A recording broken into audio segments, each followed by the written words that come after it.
Hello. Hey Look everybody. how quick we got on. This time, people within 5 minutes of this thing coming out, we're live already.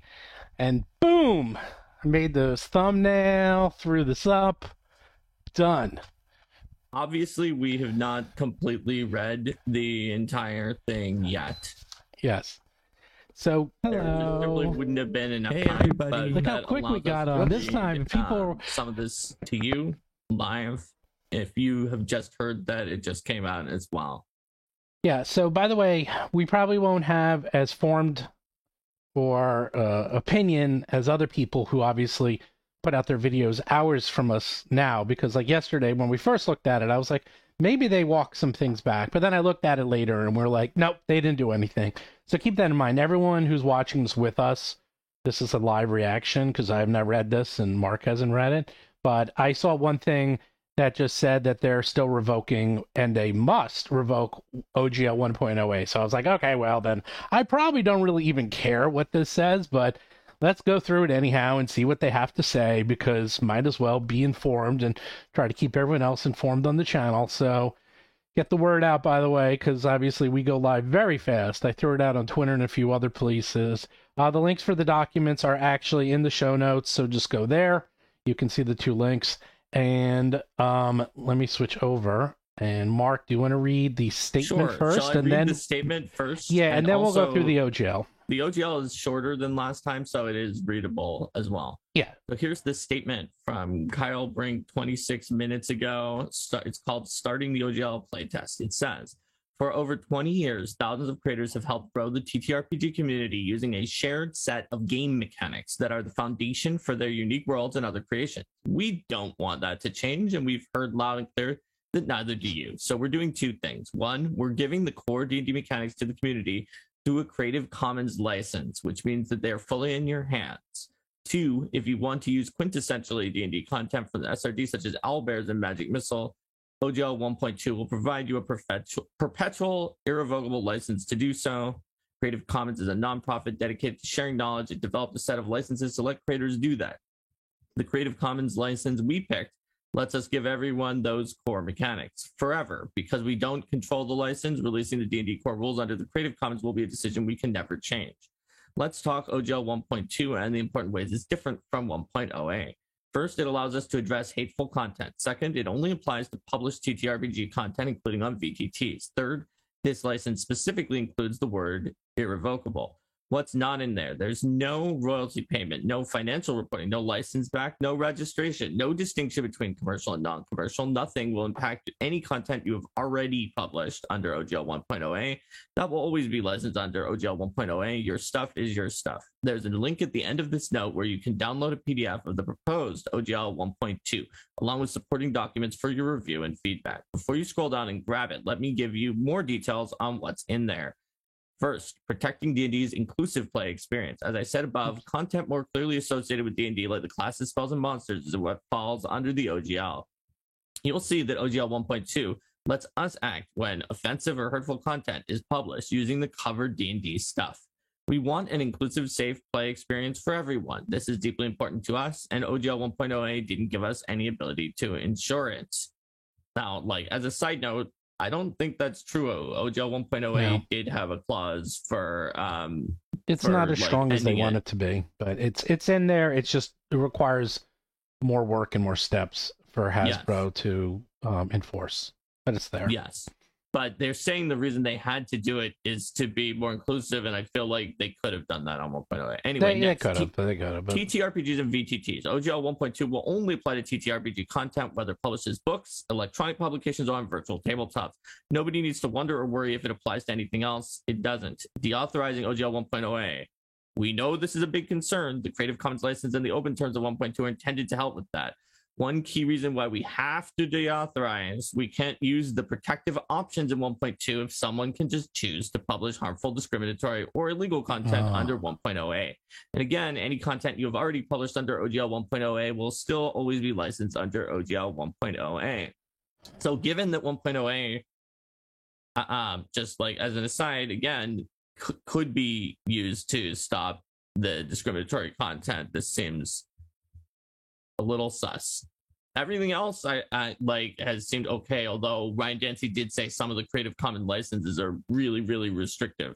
So we'll have to see which one they use when we get there. Yep. Next, very limited license changes allowed. Only 2 sections can ever be changed once OGL 1.2 is live: how you cite wizards in your work and how we can contact each other. We don't know what the future holds or what technologies we will use to communicate with each other, so we thought these 2 sections needed to be future-proofed.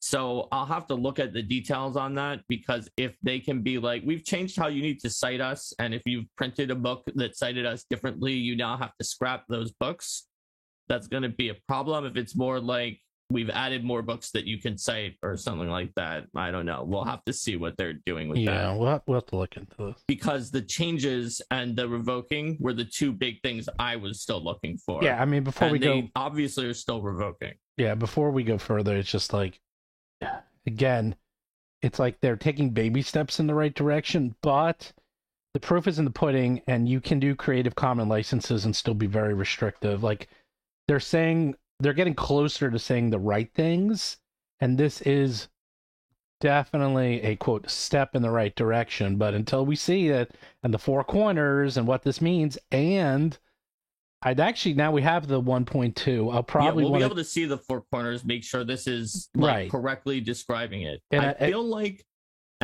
before I look at the 4 corners, I'm going to make a prediction that they're not going to super try to pull the wool over the eyes with what's actually in there, because they have seen by now that there are a lot of lawyers who play the game who will tell people that if they were describing it wrong in this. So I'm going to assume this statement is accurate. As soon as we're off the stream, I'm sending this to my lawyers, and maybe I'll do another stream with Alan, because he well, I wanted to get them on the stream again, but I couldn't really until there's something new to look at. There was nothing for them to look at. So once don't you have some good IP attorneys? I do who have just didn't make it last time? Well, here's the thing. Before we keep going, my IP attorneys have worked with Hasbro, and they have to go through and double check with all 500 partners, because these are big firms, that none of them currently work with Hasbro. Conflict of interest. Right. So what they do is they have to send out basically an email to everyone and say, hey, can you get back to me? It's standard. They do this all the time because their firm is so big. As long as no one is currently working on Hasbro, then they can come on. And anyhow, let's keep going. That makes sense. Yep. Shall I finish us off here on Kyle's statement, or the statement that is at least attributed to Kyle? Here's what it says. For completeness, let's sum up what else is in OGL 1.2 and supporting documents. First, virtual tabletop policy. We will continue to support VTT usage for both OGL creators and VTT operators. Virtual tabletop policy spells this out. Second, ownership disputes. You own your content. You don't give Wizards any license back, and for any ownership disputes, you can sue for breach of contract and money damages versus holding up products other players are waiting for while we sort it out. Next, no hateful content or conduct. If you include harmful, discriminatory, or illegal content or engage in that conduct publicly, we can terminate your OGL 1.2 license to our content. And last, creator product badge. You'll have the option to include a badge on your OGL works. Once we get your feedback on the badge, we'll create a guide on how to use and display it.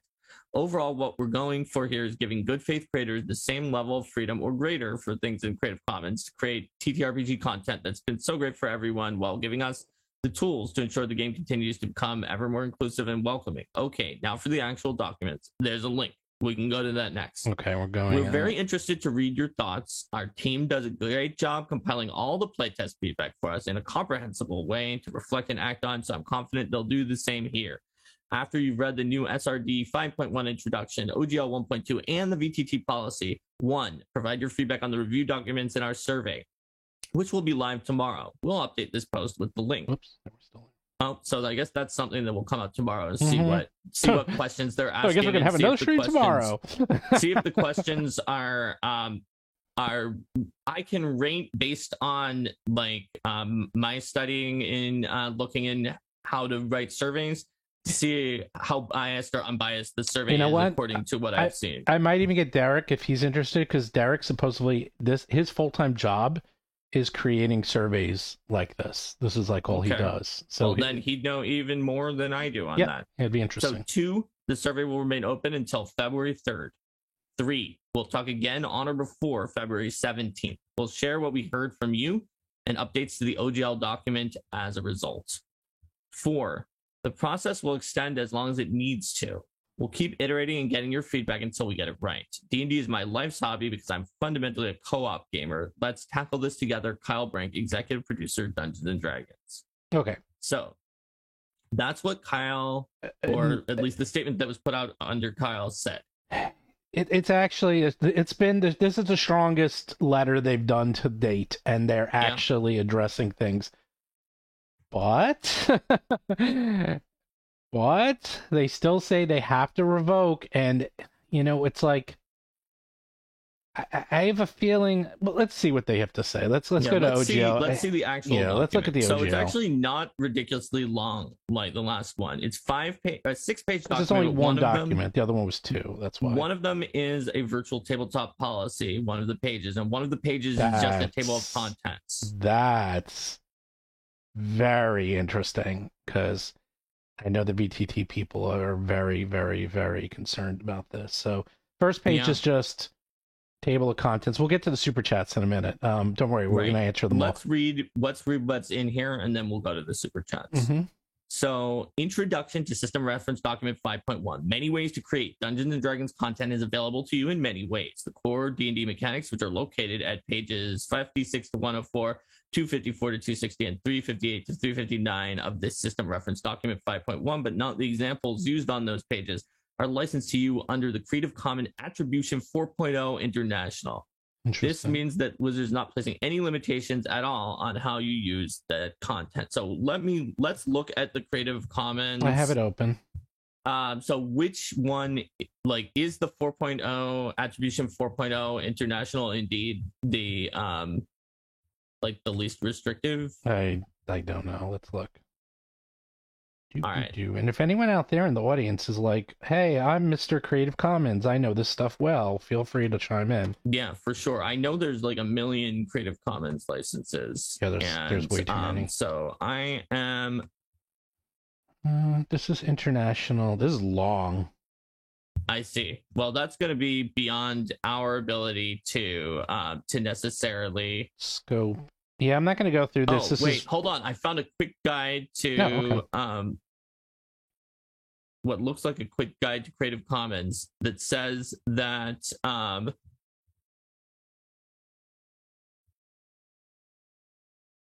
riveting. No, never mind. It's not that quick of a guide. It's not. Nothing's going to be quick. Oh, no, it says attribution non-commercial no derivatives 4.0 is the most restrictive of.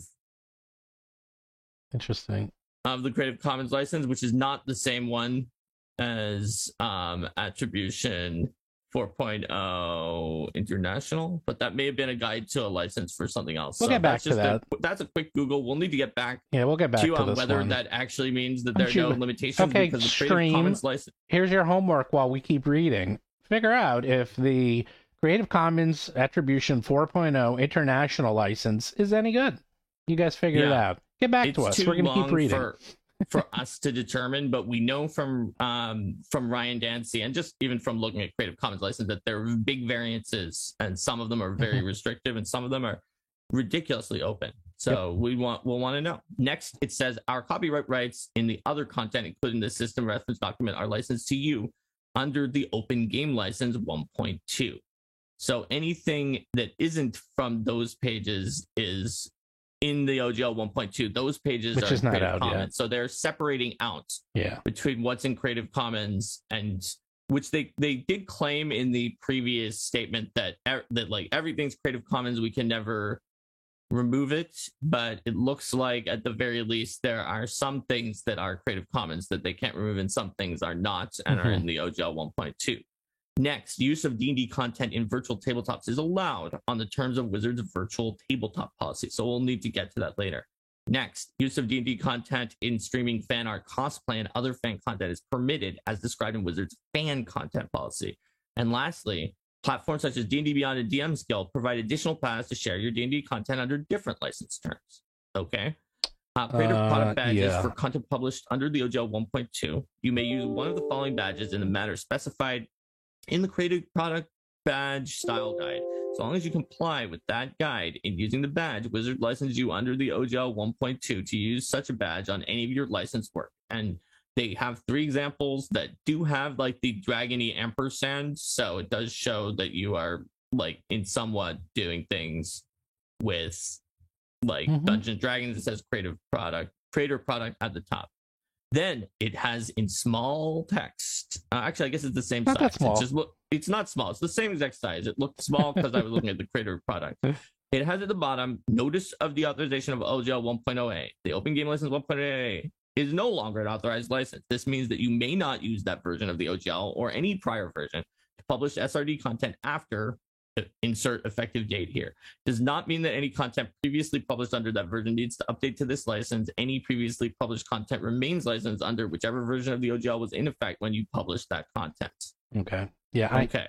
We'll talk about that later. I know what they're doing. Yeah. I know exactly what they're doing. We'll talk about that later. So now here's 1.2, which will cover anything except the Creative Commons part. It says this is a license between Wizards of the Coast LLC and anyone who wants to use the licensed content in their own tabletop RPG. By using our licensed content, you agree to the terms of this license. That used in this license, we include our affiliates, successors, and predecessors. The content covered is Wizards' licensed content, any content in SRD 5.1 or any subsequent version of the SRD we release under this license that is not licensed to you under Creative Commons. You may use that content in your own works on the terms of this license. Only our licensed content is licensed. Any other content we release or have released is not licensed to you under this license. And your content is your creative contributions to the work that are not Wizards licensed content. This license permits you to combine your content with their content and distribute the resulting works as authorized by this license. So correct me if I'm wrong, Stephen, but it says 5.1 or future works. So if they claim to have deauthorized 1.0a, then and you have to use 1.2, then you flat out cannot period under anything by their interpretation here, if they're even allowed to deauthorize, which we know from talking to many people that they probably legally can't.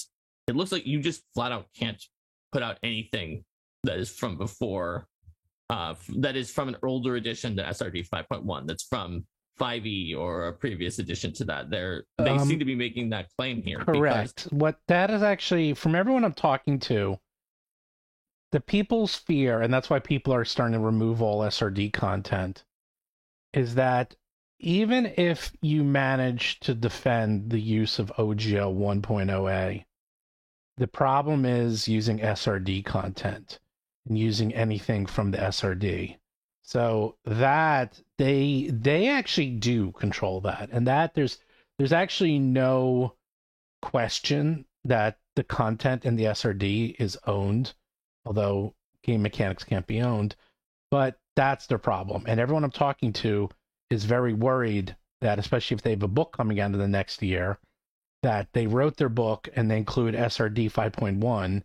And suddenly, if they deauthorized 1.0a and removed the ability for to use the SRD, they're in violation. And then also going forward, which is why I see person after person now saying they're just taking it all out. And they're just going to keep in, like, you can still keep in general terms like advantage, disadvantage, stats like dexterity. You could probably even keep in saving throw. Where it gets weird is things like magic missile or other items. And even, hate to say it, Mark, you and I are going to have to start talking about this soon because it's starting to get a little dicey. But that's the problem, is they could always do that. I don't know if there's any way. We didn't expand upon this or look into this, but something we need to look into is, say OGL 1.0a is fine, but then the SRD is just gone. And they're just like, there's no SRD. So sure, use that license, but you can't use any of our content because the SRD doesn't exist. So use that license all you want. So then if that was a way to stop OGL 1.0a, correct. If that was just an easy way to do it, why didn't they do that during like 4th edition or any of the other times? I think because I think SRD 1.5 is tied into their fan content and other licenses they have existing. So they would have to do all of them at the same time. And changing the SRD, as you know, I mean, it's like 400 pages, is not like a 5-minute process. And I don't think they expected this to go the way they did, so they didn't expect this to happen. And I have a feeling this is just them panicking and doing what they can. Long story Okay. short, I don't think it's that easy for them to deauthorize the SRD 5.1, because then I'd have to talk to my lawyers, but it could be something like, hey, you gave it to us and now you took it away from us, and that's a violation of some rights or some statute where you said we can use it. So I don't think they can actually remove SRD. I think there's two things we're going to have to look at more closely that I want to talk to my lawyers about is the deauthorization of 1.0a, which I think they can not do, period. But then can they deauthorize SRD 5.1?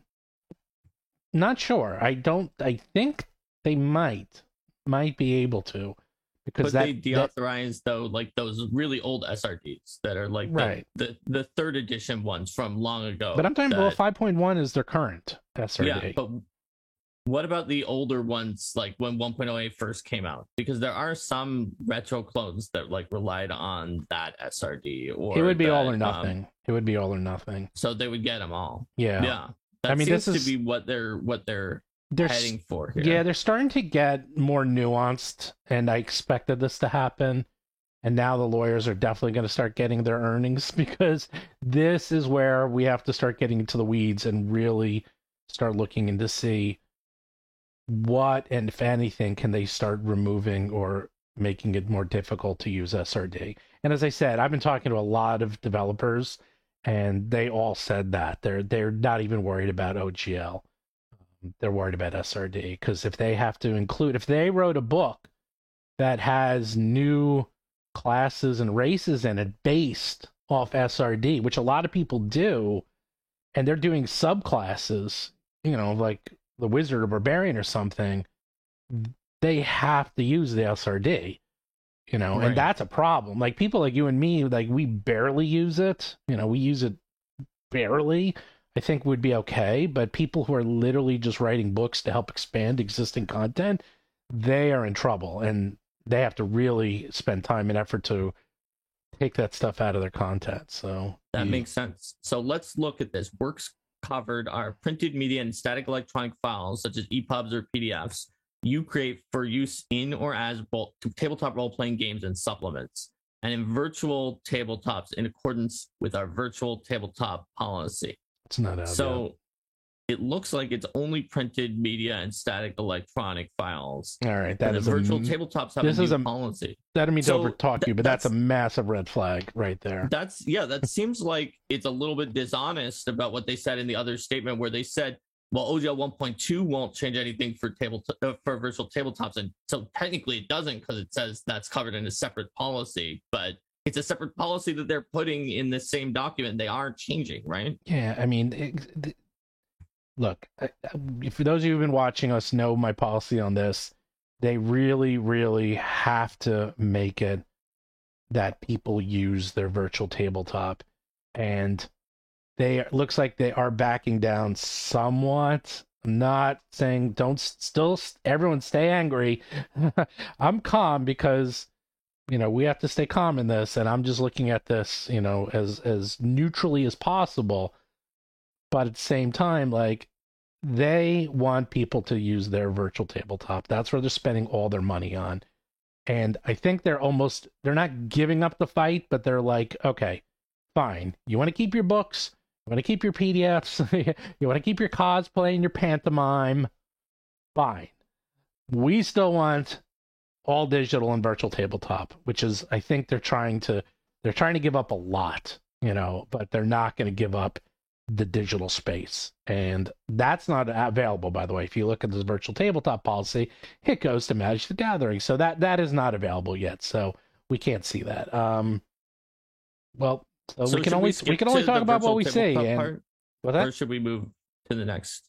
Your license work. We're up to that, right? Okay, we'll stay with that. So this is basically the same as with the 1.1, where your license work is a covered work that's defined in 1.b that has both Wizards license content and your content, and does not contain unlicensed content that is not covered. Okay, I mean that seems reasonable to me.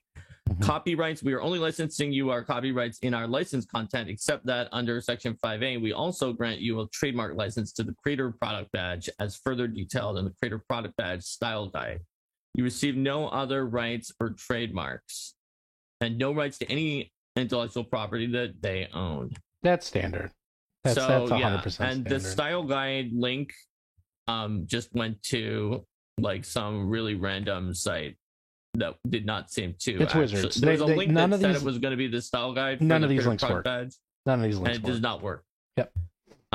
Because obviously they said it was optional, but it could have additional requirements that were hidden in there.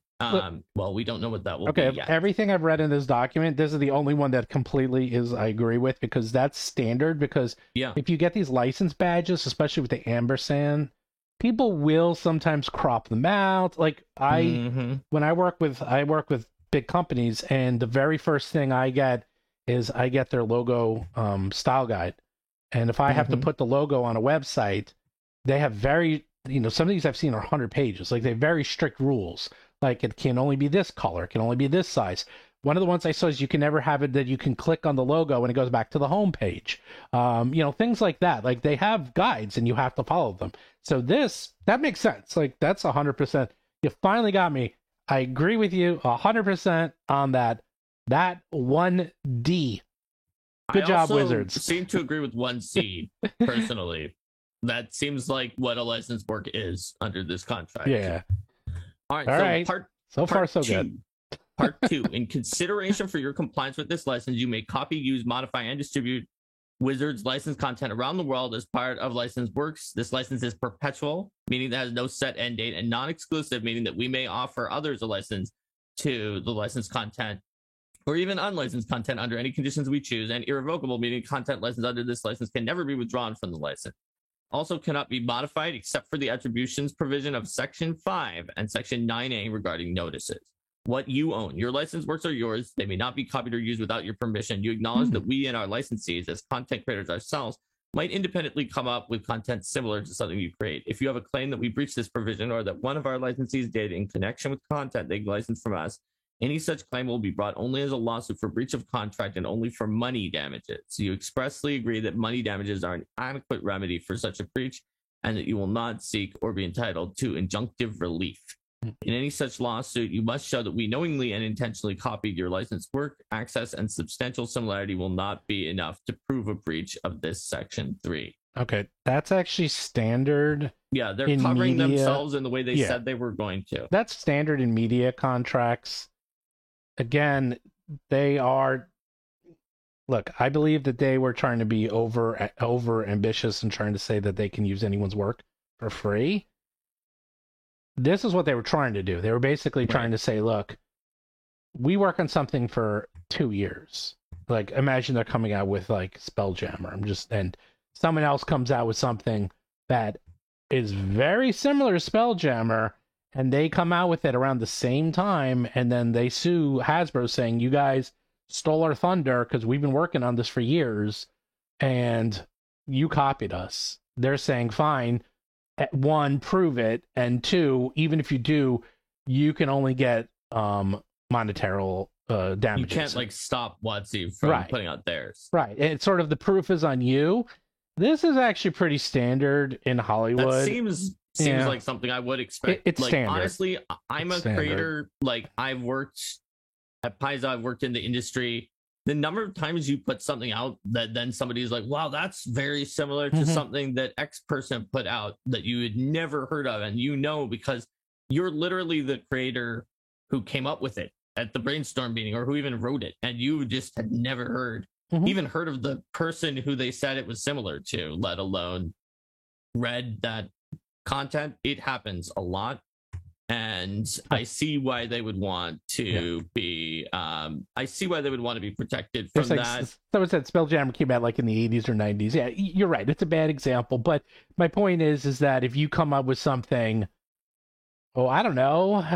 I'm not going to use my own work because we're coming up with so something unique. I'll leave it at that. Something unique. By the way, if you want to see someone who made a hobby of suing every single creative person in the entire world, because he was a prolific writer and he always had something that someone else stole directly or indirectly. Harlan Ellison. Harlan Ellison, look him up. He sued everyone into oblivion. He was always having 500 lawsuits going on at the same time. Some of the more famous ones are the Terminator and a few others, and he would often win because he wrote so much, and he wrote short stories in the 40s, 50s, and 60s and 70s that almost everything could, in theory, have been derived from him.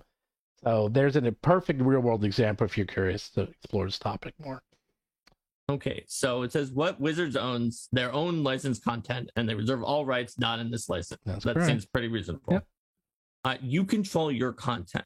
So this looks like it actually is going to give you even more control over your content than the OGL did in terms of the open content and the product identity. It says you can make your content available under any terms you choose. You may not change the terms under which Wizards licensed content is available. You must clearly indicate that your licensed work contains Wizards licensed content under this license by including either the full text of the license in your licensed work or by applying the Creator Products badge in compliance with the then current style guidelines.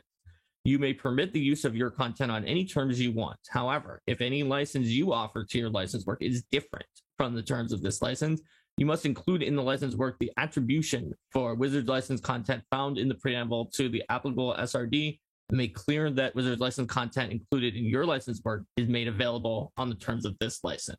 I mean, that sort of makes sense that you couldn't try to make another license that for your own stuff and then try to claim that Wizards content was under your different license with the different terms. So that seems reasonable to me. That part of it definitely does not include the part where Wizards can just use it however they want. They have gotten rid of it. This seems like it just lets you do what you want to do with it. You can share it if you want to share it or not if you don't, to me at least. So there's some warranties and disclaimers in here that look pretty similar to 1.1. It says age and capacity to be bound. You must be over the age of majority, or if younger, have your parent or guardian review these terms and agree to them on your behalf. Authority, you have the power and authority to enter into this license and perform its obligations. No infringement. Your licensed works do not and will not infringe any third party's intellectual property rights or any of Wizards' rights that are not licensed to you via this license or any others. No endorsement, except as otherwise expressly allowed by the license. You will not state, suggest, or imply that your licensed works are endorsed by or associated with Wizards. No illegal conduct. You will not violate the law in any way relating to this license or your licensed works. No hateful conduct or content. You will not include content in your licensed work that is harmful, discriminatory, illegal, obscene, or harassing, or engage in conduct that is harmful, discriminatory, illegal, obscene, or harassing. We have the sole right to decide what conduct or content is hateful, and you covenant that you will not contest any such determination via any suit or other legal action. So for that one, it doesn't just say that it needs to be discriminatory. It just says harmful in there. Could they claim that like anything is harmful to them? I don't know the legal use of the word harmful in that sort of protocol, but that seems to be like they could just there's always say a that legal... anything is harmful. They'd be like, well, you published this and we want to publish something similar, so we find it to be harmful. Yeah, I'll have to ask Alan, because the thing with these words, a lot of these words have legality, like established legal history behind them. So you can say harmful, and then any lawyer will say harmful means A, B, C, D. Like they know exactly what that means. Right. It's not a vague term. Right. So. Well, that probably means they couldn't just use it to say that. I mean, I guess. So it doesn't say who it's harmful to. So I guess we would only know that with lawyers. Next, modification or termination. First, modification. We can only modify the provisions of this license, identifying the attribution required under Section 5 and the notice provision of 9A. We may not modify any other provision. So that attribution, again, is where you have to indicate your license work contains the licensed content under the license, either by including the full text or applying the badge. And that if you do a different license, that you need to indicate that their stuff is not in that license. So I feel like just saying that they carte blanche can modify Section 5 definitely seems to me like it's still, unless there's something later about this, leaves them room to be like, okay, well, Section 5 says that it's okay to put on the badge as long as you follow the rules at the time you put on the badge. But we're changing that to be that you now can not have had the badge unless you follow the rules that we just made up now, which we know you didn't because you put on the badge earlier, and therefore you're in breach and you need to scrap the physical product. Section 5 is still way too vague because that's like you control your content, and they're saying they can change that entire section. If they're going to make, they're saying specifically that the part in Section 5 is that they can change is only the provisions identifying the attribution.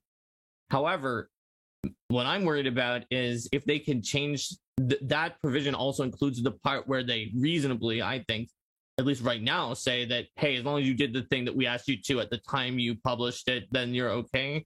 Mm-hmm. Whereas if they change it to not say that, or something like that about the attributions, that seems to be something they could change. I feel like that for me to trust it more, they would need to tighten that up to make it clear that if they do change Section 5, that it will not affect anything that was published before the date of the change. What they need to do is literally, because it's still a little too vague, they'll have to say, like, just make Section 5 subsection C just the attributions. And say, yeah, because it doesn't say which one is the that's attribution. it. Like Section 5 subsection C. That's it. Don't make the whole section. Done. That's how they do it. That would make it very clear. If there was a subsection C, they said that that's what could change. And they very specifically said all your products that were published up to that point that we do change 5C are fine. Guaranteed that 5C changing only affects products going forward in the way that they need to do attributions. Because right now that seems like something like, obviously someone who's in completely good faith would not do something like that, but well, I would want to see that precaution. So termination, we may immediately terminate your license if you infringe any of our intellectual property, bring in action challenging our ownership of our licensed content, trademarks, or patents, violate any law in relation to your activities under this license, or violate Section 6F, which is the hateful content or conduct. We may terminate your license if you breach any other term in this license and do not cure that breach within 30 days of notice to you of the breach. So once again, any of these termination clauses, it's the problem with these termination clauses is they're so vague that if someone is getting too big, especially when it comes to things like, okay, infringing intellectual property, that's actually pretty easy to prove. But things like hateful speech, you know, it's very vague. And they said that you have to give them the determination to make it. And to be perfectly honest with you, like, I know that there were things in the past about WotC publishing stuff that like the Hadozi for Spelljammer that turned out to be very similar to hateful content. Right. And look, I believe them that they didn't do that on purpose, right? I believe them that they did not. But if they were the people who signed on to this license to some other company, right? If that Spelljammer book was licensed under this, that would obviously have been enough to at least what it seems like to me here to get that entire company kicked off of OGL 1.2. Yeah. Right? If it wasn't actually WotC who doesn't have to use it. And not only that, like, I mean, I'm using our example, like in Jewel the Indigo Isles, we have 2 very questionable chapters that we even have content warnings on our chapters because they're pretty grisly. It's more like horror though, and body horror. Yeah, they're not obscene, harassing, or discriminatory. No, but I don't think that means it for horror. But the thing is, you're giving them the opportunity to define it however they want. Right, and they can say, "Oh, you clear." It's like you are putting out obscene material. You even said it yourself. Look, you have warnings in your own material. So then suddenly you have to start nerfing all your own stuff. Because, like, I personally kind of like, flesh warpers. I like the body horror kind of stuff inside some of these games. Not a lot of it, but just enough to spice things up. And, you know, if you read, there's a lot of adventure paths by Paizo, too. they get kind of graphic in there. It's like that's it's not the whole thing, but it's kind of it's a fantasy world. Not everything's going to be G and PG. Some of the stuff can get to PG-13R territory, and who determines what that is? So, meanwhile, they terminate your license. You got 30 days to fix it. Well, if you have books out or you're printing, unless you violated 6F, then you, according to them, which is the one that you just talked about, in which case you don't even have time to cure. Right. Dark Sun. How are you going to cure it if you have like tens of thousands, hundreds of thousands of dollars worth of books sitting in your inventory? You have to destroy the books, which is going to basically drive your company under. I mean, I worked with again, I just use my real world experience. I'm not trying to boast or anything here. I'm just using my real world experience. Like I did a lot of work on Harry Potter and with Scholastic. I did a huge amount of work with them. And like Scholastic, you had to be very careful with like how you used their property. And when we actually released, when I did the Harry Potter website, we released things like screensavers and other items that people could use, and we had to make sure it really was in such a way and locked down that you couldn't use it. Now, of course, Facebook and Twitter and internet wasn't what it is today, but you had to make sure that it couldn't be used in offensive ways. But at the same time, there's nothing preventing you from doing that anyhow. Like, it's like I can just draw a picture that's offensive. Like, just by saying you can't do things offensive doesn't mean it won't be offensive. So yeah, this has to be much better defined. And I get what they're trying to do. They want to be able to protect their brand and and they want to do all that stuff, but it's too vague. All right, there's language out there that will take care of this. So. 8 is the disclaimer of warranties and limitation of liability. You understand and agree. We are providing licensed content as is. Make no representation or warranty of any kind concerning your use of the licensed content, except as expressly stated in this license.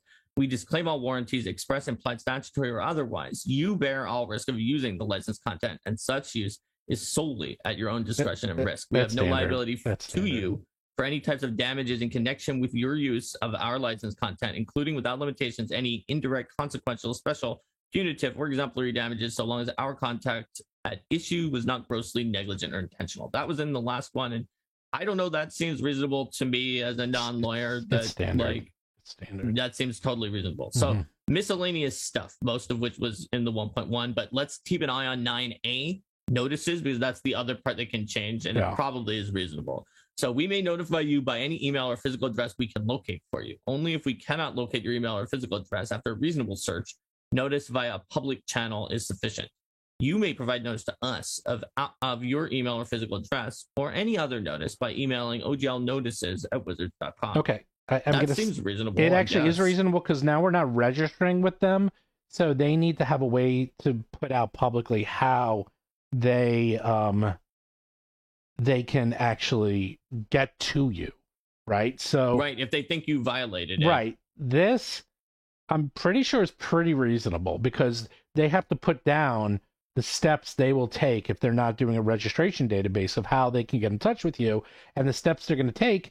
This sounds pretty correct. I'd have to check with my lawyers, but this sounds pretty boilerplate. So I think it's okay. Sounds really reasonable to me. Now, Stephen, though, I'm going to throw up one flag, though. If that's the other part they can change, does that mean they could change it into a registration where right now it just says they may notify you and you will voluntarily give them things? Could they change it to a registration like they did before, where you have to tell them all of your revenue and you have to give them full copies of everything that you create, like what in the 1.1 that we had? Could 9A be amended to add that into itself? Not only can they do that, they can do subsections for A.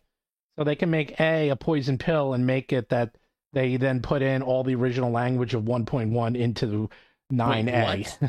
Wait, so the part where they say the only things they can change are they have to be more. You have to be more specific. They could just say, well, we technically are changing the notice provision of Section 9A to include the entire 1.1, and that would be legal. It would probably wouldn't hold up, but it would have to be, if you want to be safe, And unfortunately, they've gotten to the point that they need us to be safe. They have to say what they can change, and they have to say. But they even said we may not modify any other provision. So yeah, but it doesn't matter. But what that doesn't matter. What they need to do is say, this is the only thing we can change, and it would be like how we contact you, and that's it. That's the scope. Well, it says they can only change the notice provision. I know, 9A. but I think it's going to have to be. But here's the thing: this is what my lawyer would say. They say I would say you can't change anything. I would just take out that whole thing. If you need a new version, you come out with 1. Well, they're calling it 1.2. Come out with 1.3. That's what you do. It's like the problem is having any change in here is worrisome. And what they need to do is say, this is it. No changes. And if we need to change it, we will come out with a new version, 1.03. That's it. I mean, that could definitely be something that they could do, although they may have problems because they specifically are saying this one is irrevocable and other things like that. So if they want to change it and revoke this, they can't. Mm-hmm. But I guess if the only thing they changed was a completely non-nefarious look, we changed the email address, you can email us from exactly then no one would mind getting a new license. But you can't go by that. You can't go by what you expected. If they say the only thing, if they said, well, or no, notice, what I'm saying is that your thing makes sense because they could make it OGL 1.13, and everyone would just sign on to it. If the only thing that really changed was that there was a new email address. Like if they said, look, we need to make a change to our email address, and we're now also going to put in a phone number. Here's 1.03. That's all we're doing. And if they put in that, we can revoke 1.2. Fine. It's like, this is the thing. It's their license. And now they have us in pins and needles. So we're all going to look at this, and we are going to look at this as fine-tooth comb. And right now, 1.0A, the best thing about it is you can't change it. It's impossible. Nothing. It's in writing, and it's solid. And I hate to say it, but I've signed a lot of contracts. I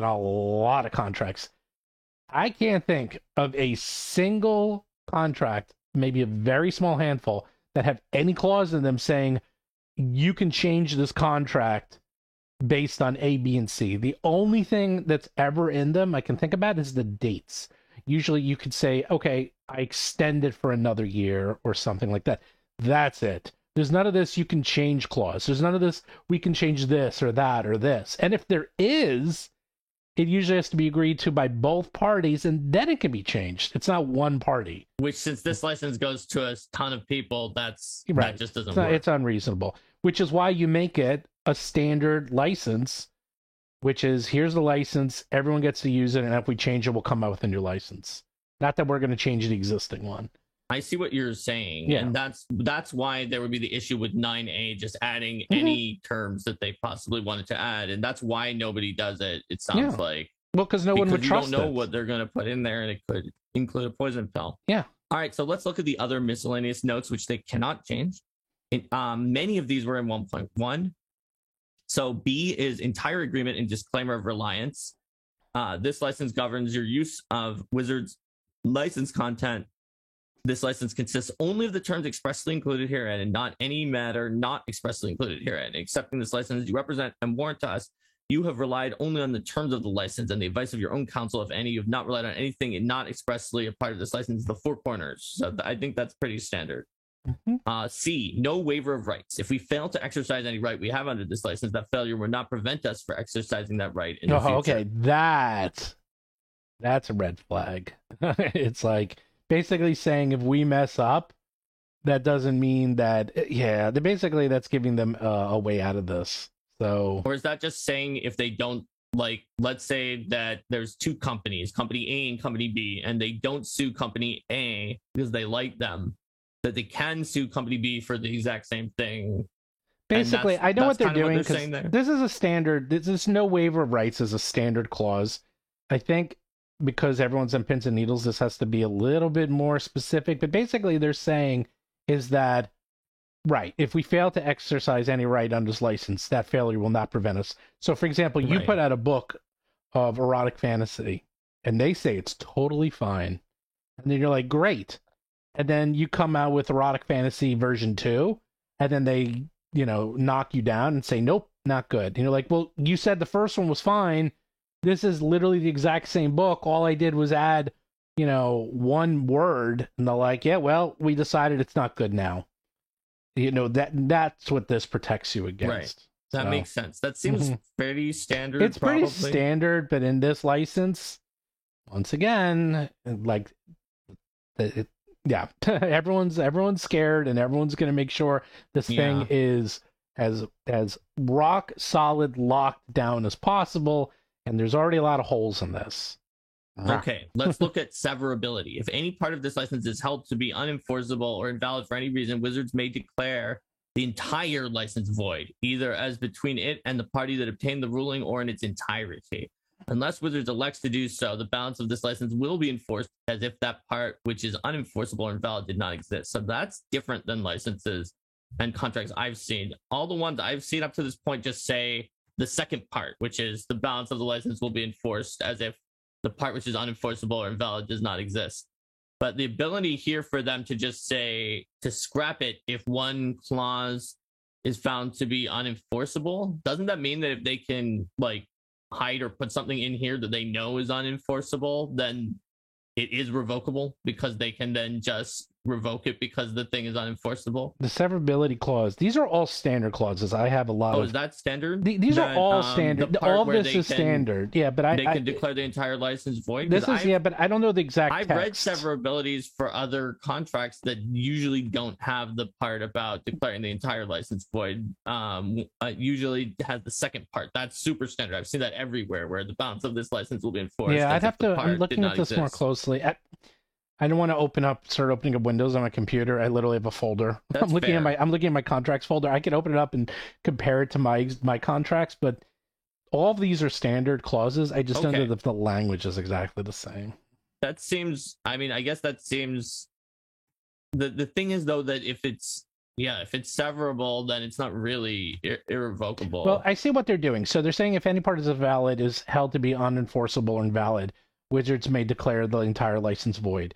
So what they're saying is this does make sense in the sense that if they find out and they go against and they get a ruling they don't like, or for example, some new law comes out, if they're trying to make this bulletproof and the new law comes out 10 years from now that suddenly makes this license no longer valid, then they can say, okay, this license is void and we have to come out with 1.3 because of this new law that's now, the law of the land. And now our old license is violation of that law. Therefore, we make that license void because it violates this law. And therefore, here comes 1.3. Does this combo with the fact that they can change 9A or 5 to change it to something in theory. That is... Yep. Could they just change it to something that's unenforceable? Yeah, on purpose? Yes. And then therefore void the license and sever it as the way to revoke it, even though they say it's irrevocable? Yes. There's a lot of poison pills in this. There's a lot of...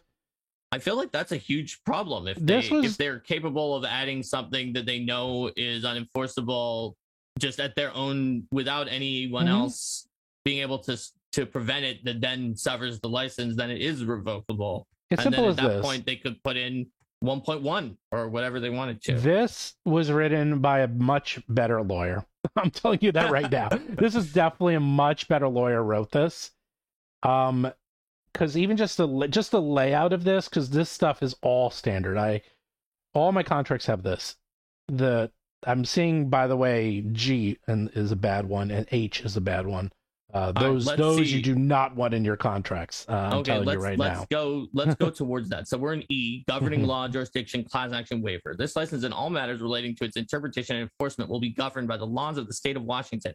Any disputes arising out of it or relating to this license will be resolved solely and exclusively through individual litigation in the state or federal courts located in the county in which Wizards or any successor has its headquarters, and the parties expressly consent to the jurisdiction of such courts.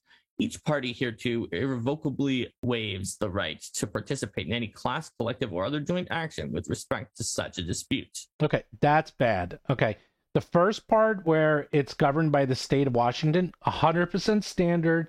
Every single one of my contracts says it's governed by the state of New York because that's where I'm at.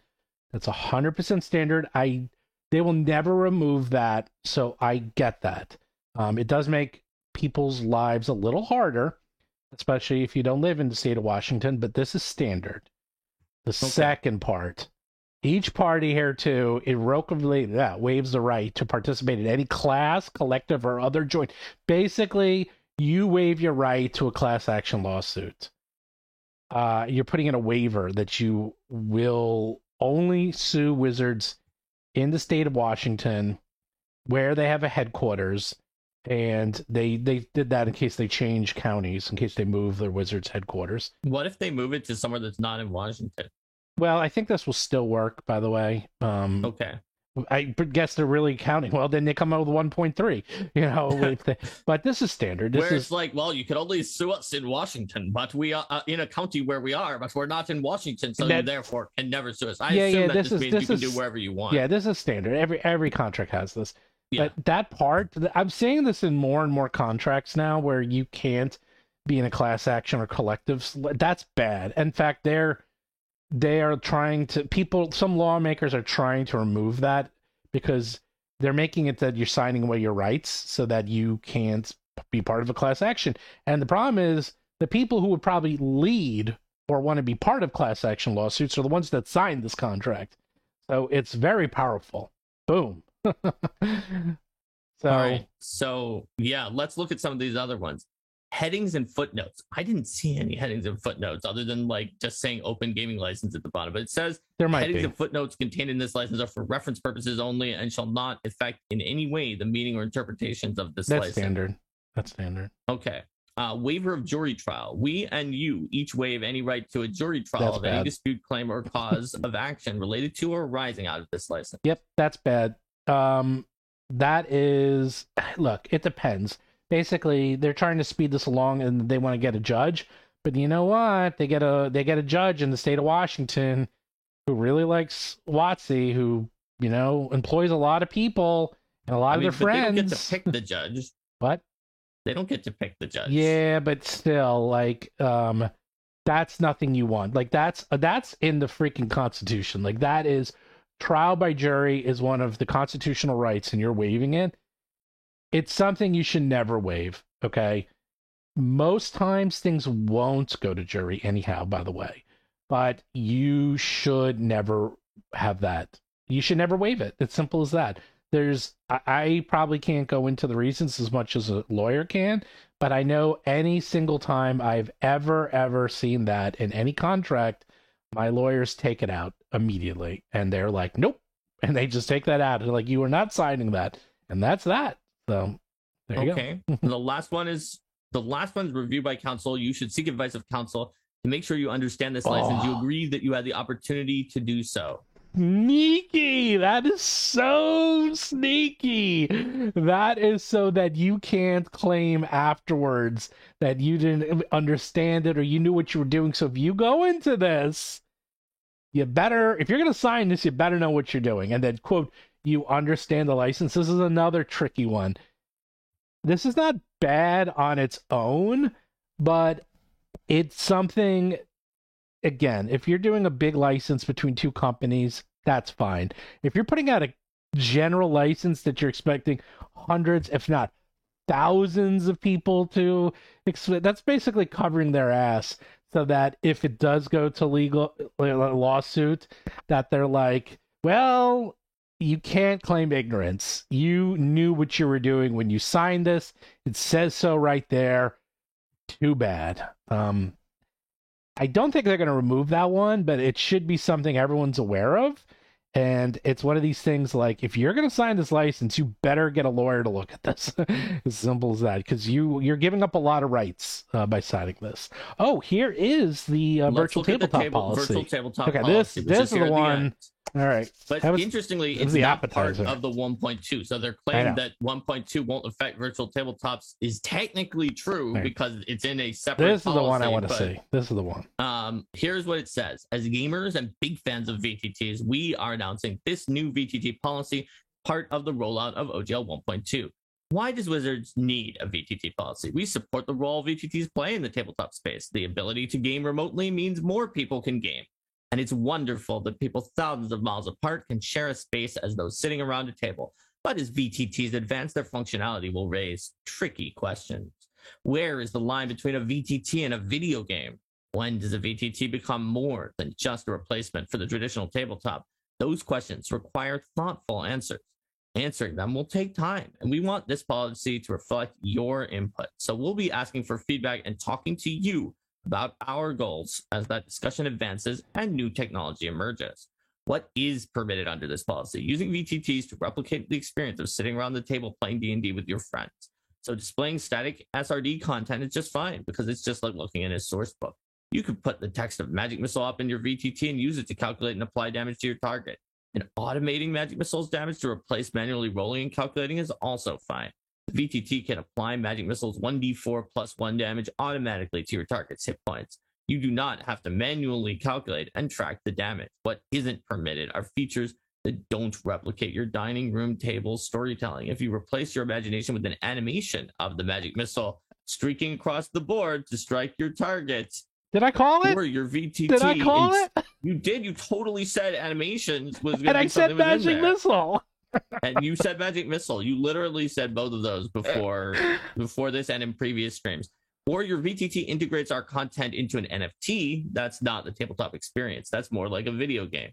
So before I keep reading, medal. I assume that they would say that like Fog of War or something that like shows the light levels and just only shows you the area in light are also something that you technically wouldn't have had at the table. Correct. Dude, I freaking... Like any of those effects that like a lot of VTTs do. 100% right. Still 100% right. I called it yesterday's stream. Magic Missile totally animations. Totally did it. Okay. You know I'll call you out if you don't get it right, and you got it. You even said animations and Magic Missile. Next question. May I make my VTT Owlbear token look like the one from the Monster Manual? Answer. No. We've never licensed visual depictions of our content under the OGL, just the text of the SRD. That hasn't changed. You can create a creature called an owlbear with the stat block from the SRD. You cannot copy any of our owlbear depictions. If you've drawn your own unique owlbear or someone else did, you can use it. Okay, like, I mean, that seems reasonable up to the point where they say look like the one. And obviously, I think it should be clear you can't just use the one that's in the Monster Manual, but that would come down to whether yours is claimed to look too much like theirs, I suppose. Next, what about OGL 1.0a? Does this policy apply to that? Yes, you can upload your already licensed content to a VTT. Of course, since they're saying they're revoking it, that only applies in this policy to already licensed content, because why would they not have added that in there? I own or operate a VTT. How does this affect me? If you are a VTT owner or operator who supports OGL products on your platform, you have the same obligations for VTT content that any other website owner or operator has for copyrighted content under the DMCA. So it looks like there that they will be using DMCA to deplatform potentially from that. Yep. And last, you say this is a conversation. Does that mean this policy can change? Yes, we need your feedback as the tabletop space evolves. Potential of VTTs is tremendous and exciting, and we don't want to harm their development. Okay. We went through the whole thing. Yeah, that's the whole policy. So it looks like the main thing is don't take WotC's art. If yours is too close, they might, like, that might be in the gray area. That's standard. That's been part of... That's pretty secondary, but the big thing is that if you do animations or... if you anything do animations that or doesn't... I think Fog of War or light levels or anything like that, that is a visual effect. What isn't permitted, in this policy. I'm going to just highlight it because this is it. What isn't permitted are features that don't replicate your dining room table storytelling. If you replace your imagination with an animation of the Magic Missile streaking across the board to strike your target, your VTT integrates our content into an NFT, and that's not a tabletop experience. What? That's more like a video game. Mark, did I say they were going to turn this into a video game? I mean, you said they were going to make it more like a video game. Well, and so that means if they want to put in the animation, they've They're going to make it more like they actually just admitted they that just specifically said that they're making it be like a video game. Isn't that just going to wind up causing a bunch of people who often say whatever the new edition is more like a video game to just have like a pre-written line from Wizards to say that this time? It's a video game. It's a video game. I've been saying that in the beginning. So, okay. They are trying. Okay. I've been saying it from day one. There's two things they're not going to back down from. Two things. One, they are going to deauthorize OGL 1.0A. And two, they are declaring war on the VTTs because they want to control that entire world because that's where they're spending all their money. And that is what 6th edition is really banking on. So after reading this, nothing has changed. They have given a lot more stuff. They've taken away a lot of what made 1.1 so odious. But they've kept in the two core things that I've been saying, and they are never going to back down. And they're doubling down. They're tripling down. They're quadrupling down. This is like the 4th time they said it. Now, the VTT one is definitely more interesting because they said, okay, fine, you can make VTTs, but you can only make VTTs to a point. You can only make them replicate what you can do around the table. So if you want to have voice chat, fine. If you want to have pictures, fine. Basically, if you want to do what Roll20 can do, I think that's about the level that you can get to. But even Roll20 has the ability to do small spell animations. And heck, I would say that violates this contract because I can show a magic missile animation. It's not great, but I can show it. I can show a fireball. Again, it's nothing more than like this red explosion, but that's outside the core of your imagination. You're showing an animation. That's in violation. So they want to make sure that animation's gone. Probably line of sight, gone. Music can probably stay because that you can replicate in your home tabletop experience. Well, if it's something you could have done at your table, correct, that's a different story. But I think under their policy as written, they could prevent music or sound effects. Yeah, lighting, animations, and sound effects. Right. So basically, lighting, animations, and sound effects gone. None of that is allowed. If they just wanted to protect themselves, they would say, "Don't use our animations," like they did for the art, right? Yep. Whereas here they don't say that. They say you just can't use any animations. Yep, they don't want any animations. Don't worry, we're going to answer your super chats in a minute. We just want to get through this, so keep them coming. I have them all queued up. This is the end of what we have. This is the end, but you gave your summary of bad. What you feel it's bad. about it's still bad. For me, I feel like this is way better than 1.1. But I mean, 1.1 was really bad. This is way better than 1.1, but it's not something that I would sign because it still revokes the 1.0A.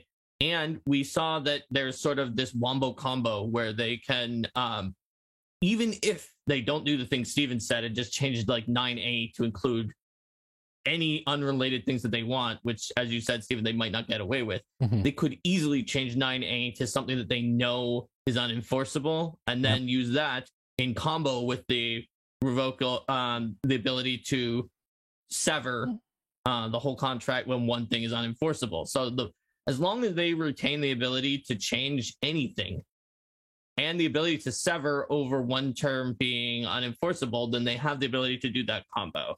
And it's not irrevocable, despite the fact they said it was irrevocable earlier in because they don't want people to come. They do not. There's, and again, I've said this too. Actually, so there's 3 things. They don't want anyone to develop content for 5th edition anymore. That is why they're revoking 1.0A. It's simple as that. They want people to move everyone on to 6th edition, and the only way they can do that is by revoking 1.0A. There's no other way to do it. So that's it. Because if they don't revoke 1.0A or try to, there's no reason I can just keep making 5th edition stuff for the next 10 years. So that's the first thing. Second is the VTT. They're putting all their money into the VTT. The future is the VTT. they're going to make sure they protect their VTT. So they are giving up a lot, but the problem is we need them to give up. They need to keep things as they are, and they will not do it. They're not going to keep things as they are. And what was the third thing? I actually had a third thing. Well, I forgot the third thing. You have a third one? No, I had to forget it. Let's go to the super chats because I think people have been patient enough. I have lost the ability because we've had so many chats. I don't even have any of the super chats until Reach the Promised Ends. It's been an hour. We're already an hour into it. Wow. Okay. Yeah. Mr. Smith's government class. I'm going to put on my glasses so I can see. Mr. Smith's government class sent a $10 super chat. The apparently new WotC PR team, Inc., has shifted from inaction to attack. Regardless of any drama, they try to muddy the waters with, remember that it's 1.0A or nothing, stay on target. Yeah, they have really been active in the last 24 hours. Everyone's talking, there's people from WotC talking, and they have tried to shift the narrative and confuse everyone. I hate to say it, it's kind of working a little bit because people were saying, some other ones saying that there's no way that WotC looks at any of the feedback and that it all just gets ignored and they're going to do what they say.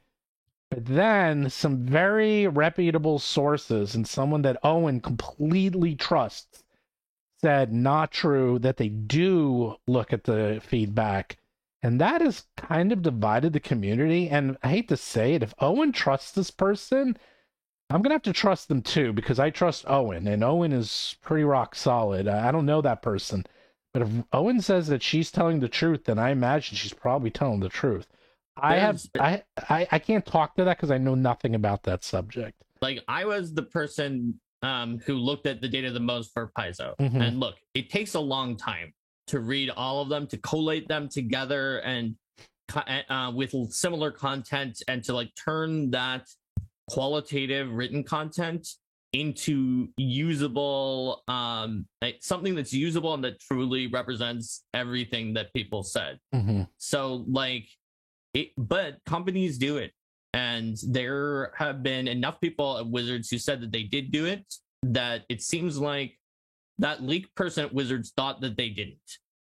And one of the things they said is that one of the teams had trouble getting the information when they asked for it. So what I know about companies that do RPGs, and Wizards even bigger than Paizo in that regard, is inter-team communication can sometimes be much worse than you would hope it would be for teams that are working together on the same products or on the same brand.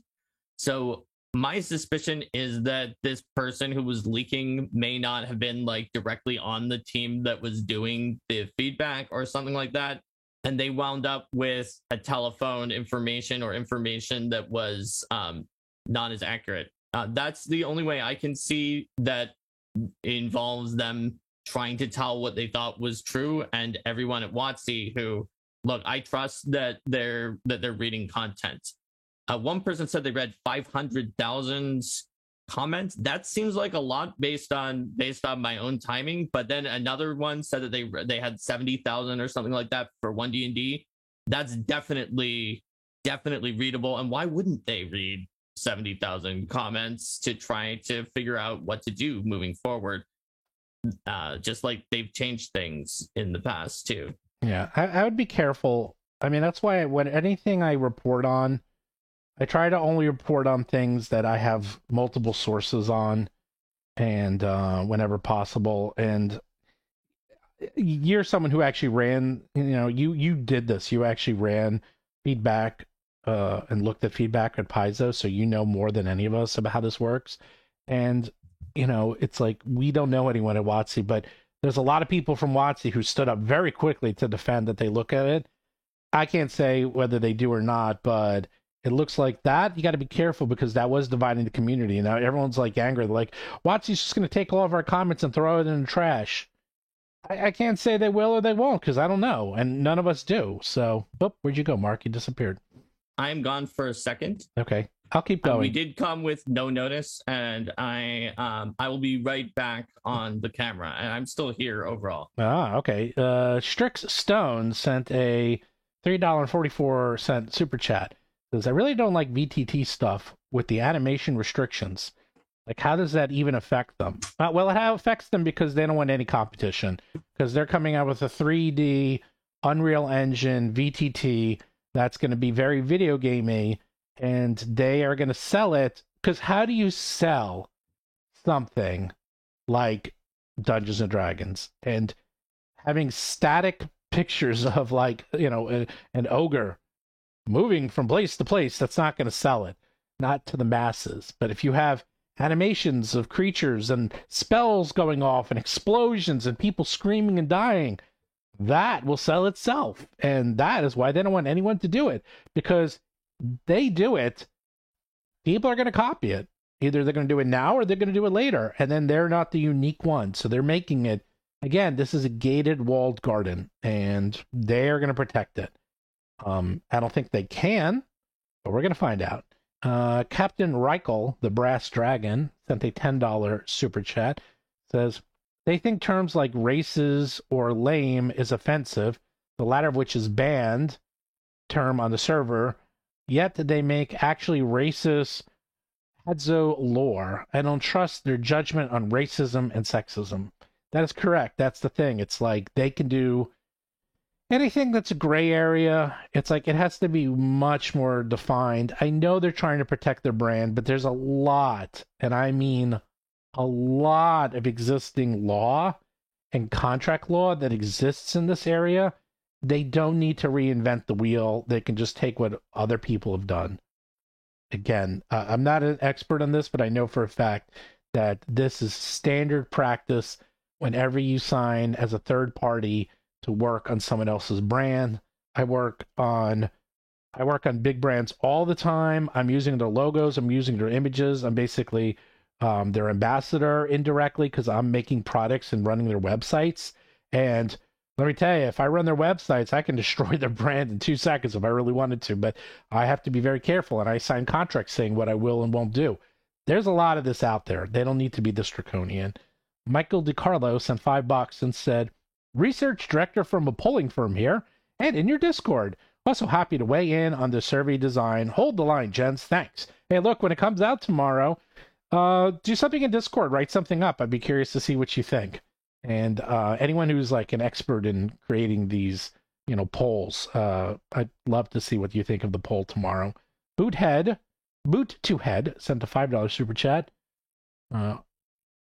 Attribution 4.0 International, CCBY 40, says that you can share and adapt the content with no restrictions. So Creative Commons license, from what I saw in the super chats and the other chats, seems pretty good. It seems like it's a pretty good one, but it doesn't matter. It doesn't matter, because everything else is bad. Let's see. Skyreach sent a $3.72 super chat. Rumor has it their surveys are mean to funnel grievances out of sight of the public. Don't restrict your feedback to one. We've addressed that. Those rumors are not fully credible. And I think that, like we said before, at best, they're from someone who's in a different department who didn't have the full picture, at best, for that one. Christopher Sneck sent a $5 super chat. Just FYI, it looks like D&D Beyond shut down their APIs for character information, so it's no longer available to third parties like VTTs. That is interesting. So APIs are what my company builds all day and all night. That's kind of our bread and butter. APIs are ways for technologies to talk to each other. And without an API, that means that no outside parties or methodologies can use D&D Beyond's character information. So they're keeping it. That is the definition of a walled garden. Everything's going to be in their system and only their system. So if you want to get your D&D Beyond character info, you better be using D&D Beyond, because it's not going to be anywhere else. Fern Lovebond sent a $2 super chat. Shouting orc is premature. Let's wait and see the text. I completely agree. Like, I'm supporting orc, and I like orc in theory. We have to see it, but I trust the people who are working on it, and I trust the people who are implementing it. So, in theory, I'm behind it. They made 1.0A, and that seemed like it was completely in good faith and trustworthy efforts. Trust me, this community is going to turn on a dime if orc isn't beyond bulletproof and gorgeous. They're going to hear it. So I think it's all I think it's all on them to make sure Orc is good. Christoph Moeller sent $5.39. The CC is a good one. You just have to attribute them. No commercial restrictions and no remix restrictions. Okay. Oh, so, that's actually one of the better CCs based on what Ryan Dancy was saying. Yeah. However, we can see that not that many pages are actually in the CC part. That was a little confusing in their description before actually reading it. And I'm not going to say they were intentionally trying to confuse that, but I at least was confused when I read what they were saying in the plain text part, not the legal part, as saying that it was all going to be in the Creative Commons. And what actually is the case is that only a certain number of pages, you can see that Magic Missile and Owlbear, for example, are not. So the spells and the monsters aren't, but it looks like it's like the base playing the game rules sections probably that are in there. So I mean, that's not nothing, and it sounds like it's a good license, but it's certainly not all of the things that would normally be under the OGL are actually moving to the less restrictive license. So it says here, Aunt B said for $4.99 super chat, SRD is released under OGL 1.0A. So long as the OGL 1.0A remains authorized, SRD 5.1 is fair game. You know what? I think you're right. I think so too. Yeah, but I just Steven, popped you open. said that, and you honestly, you talk to your lawyers. I don't really Copyright talk notice. to lawyers, so I'm gonna trust you. Yeah, I'm looking here. Actually, you're right. It does say here under the copyright notice that it is system reference document. Actually, I have 5.0. That's interesting. I might have to update that. Wizards of the Coast, 2016. Blah blah blah. So it looks like they can't modify the SRD 5.0 or 5.1, which is good. So it does look like it's all or nothing, which does explain even more so why they will not revoke they want to revoke 1.0A because they don't want people using the system reference document.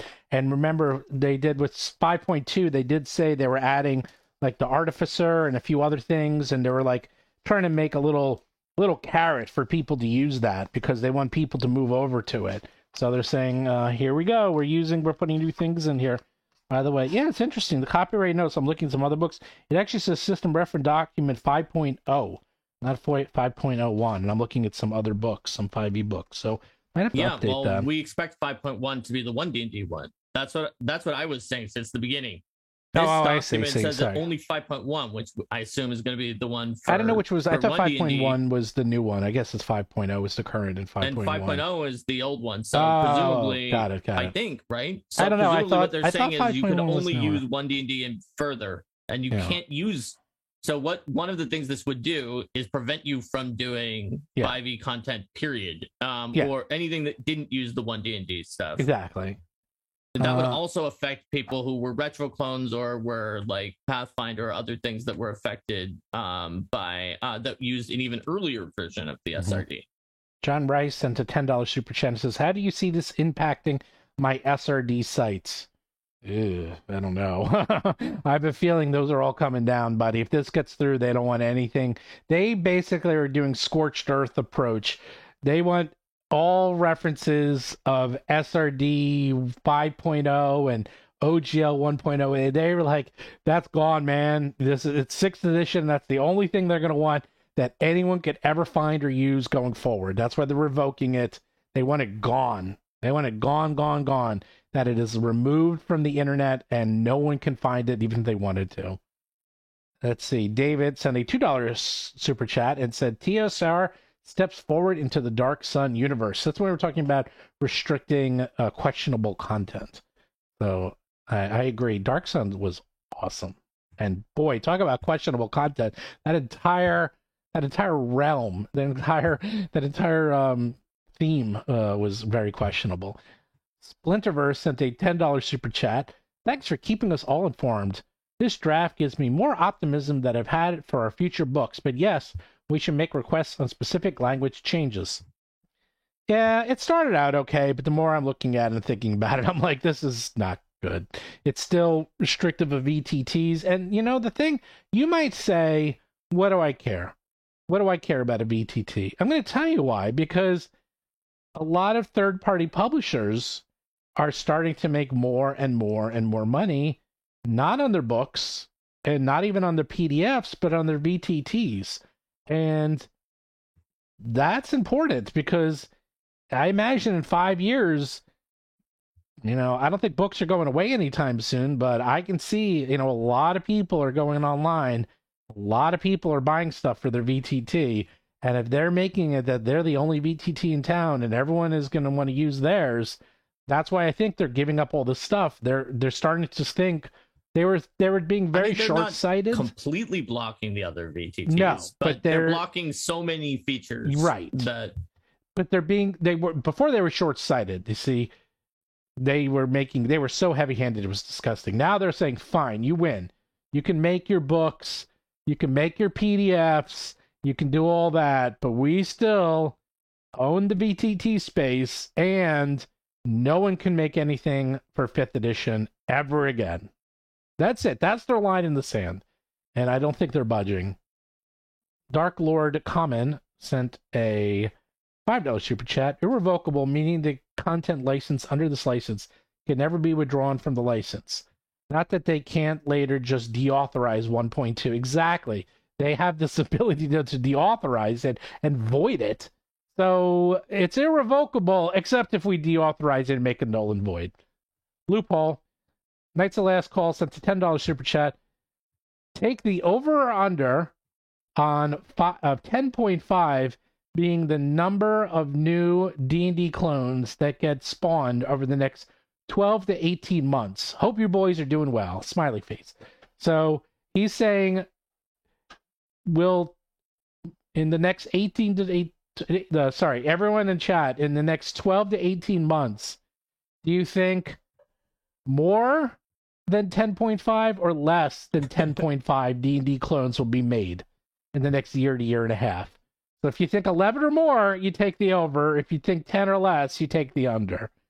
I'm going to take the under because Black Flag, which started last summer, just stole a march on everybody else and got, it sounds like they were going to make it regardless of, before any of this licensing stuff came out, even if the license was fine for 1D&D. And so in that regard, it got a huge bump from the fact that they were doing something like this, that to make a new game, and they were ready for all the shenanigans that happened. So I think that's going to limit the number to be under 10.5. It's still going to be a decent amount, though. And when he says D&D clones, I'm not going to count games that people make that they talk about, hey, I'm making this now instead of doing 5e, if it's not a D&D clone, if they make something pretty different right at the end. I'm going to make this a poll. Look at that. You made you. I'm going to participate. Okay, let's see. My question is too long. Give me a second. Your question.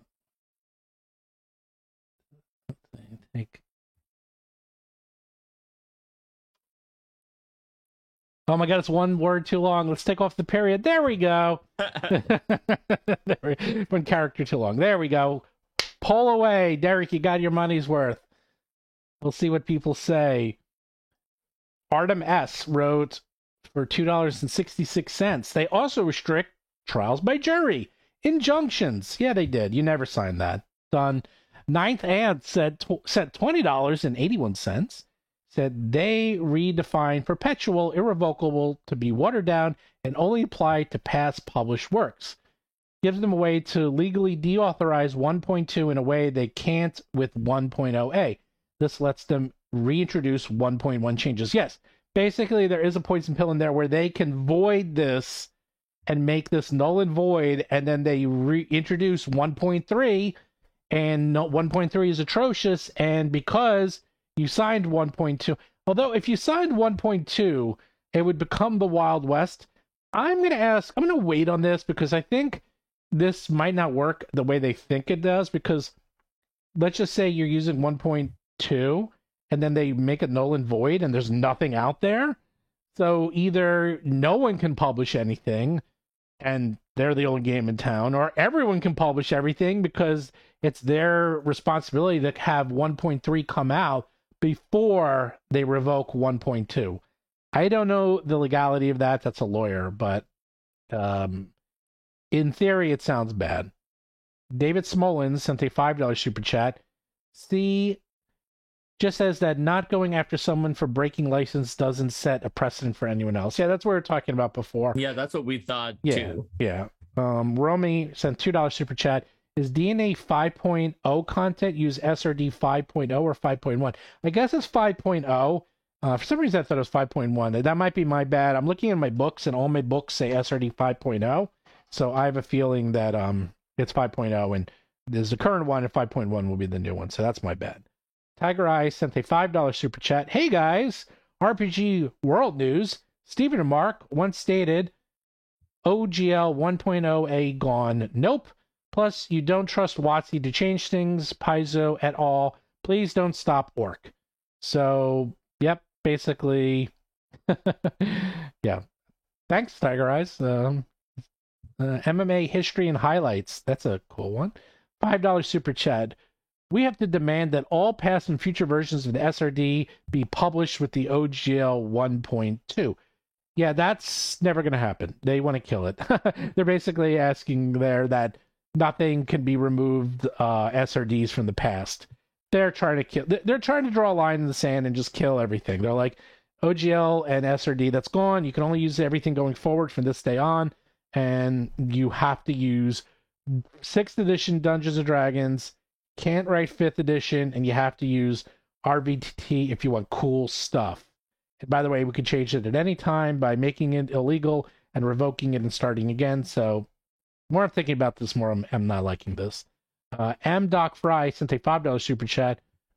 Hey yo, late to the party, but want to thank you for doing these streams and helping rally the community out here doing Paylor's work. That's nice of you. Well, isn't it fun? We almost got a full day's of work done, Mark. I was doing pretty well until I made huge progress on Demons. I still think, despite our Eric Mona interview that I have, that's the one I want to do over under on. Over under, will I be able to finish Demons before I have to get dinner and stuff? Yeah. Because I need to have done that in advance since the Eric interview is pretty late. I last night finished chapter 11 on Jewel the Indigo Isle. I finished the whole thing. I only have chapter 12 left. Unfortunately, I can't believe this, but freaking our map maker got COVID, so he has to delay it for 2 weeks. There's 3 maps left. 3 maps left, and then it's done. It's finally done. But I actually got a lot of work done too. Actually, we're having Jewel of the Indigo Isles character guide for 5e coming out for Foundry next week. It's going through final testing right now. I did that today too. Lars Leohard for $7.16. Grimm couldn't have been published under OGL. Because Grimm has, I'm not going to read it all, but it's kind of nasty stuff. It has Slaver's Bay. It has incest. It's pretty graphic. WotC would have pulled that. So OSGL. Yeah, there are fantasy books out there that go into gray and dark areas, but here's the thing, because I've had discussions about this with other people. We are adults. And that's why I call this the think of the children defense, because you're always thinking of the children. But you know what? Do you want to always watch a PG movie or a G movie? Is that what you want to see all the time? No. Okay, there's think of the children, but I'm going to say think of the adults.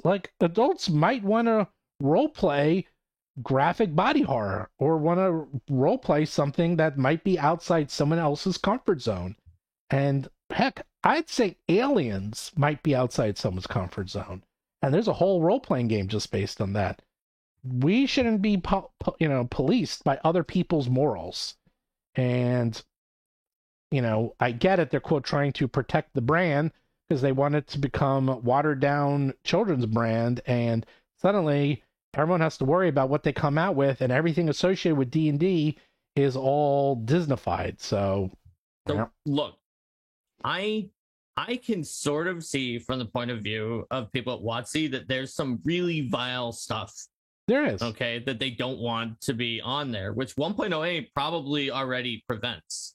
It already Anyway, does. It does. Yeah. But I concede that.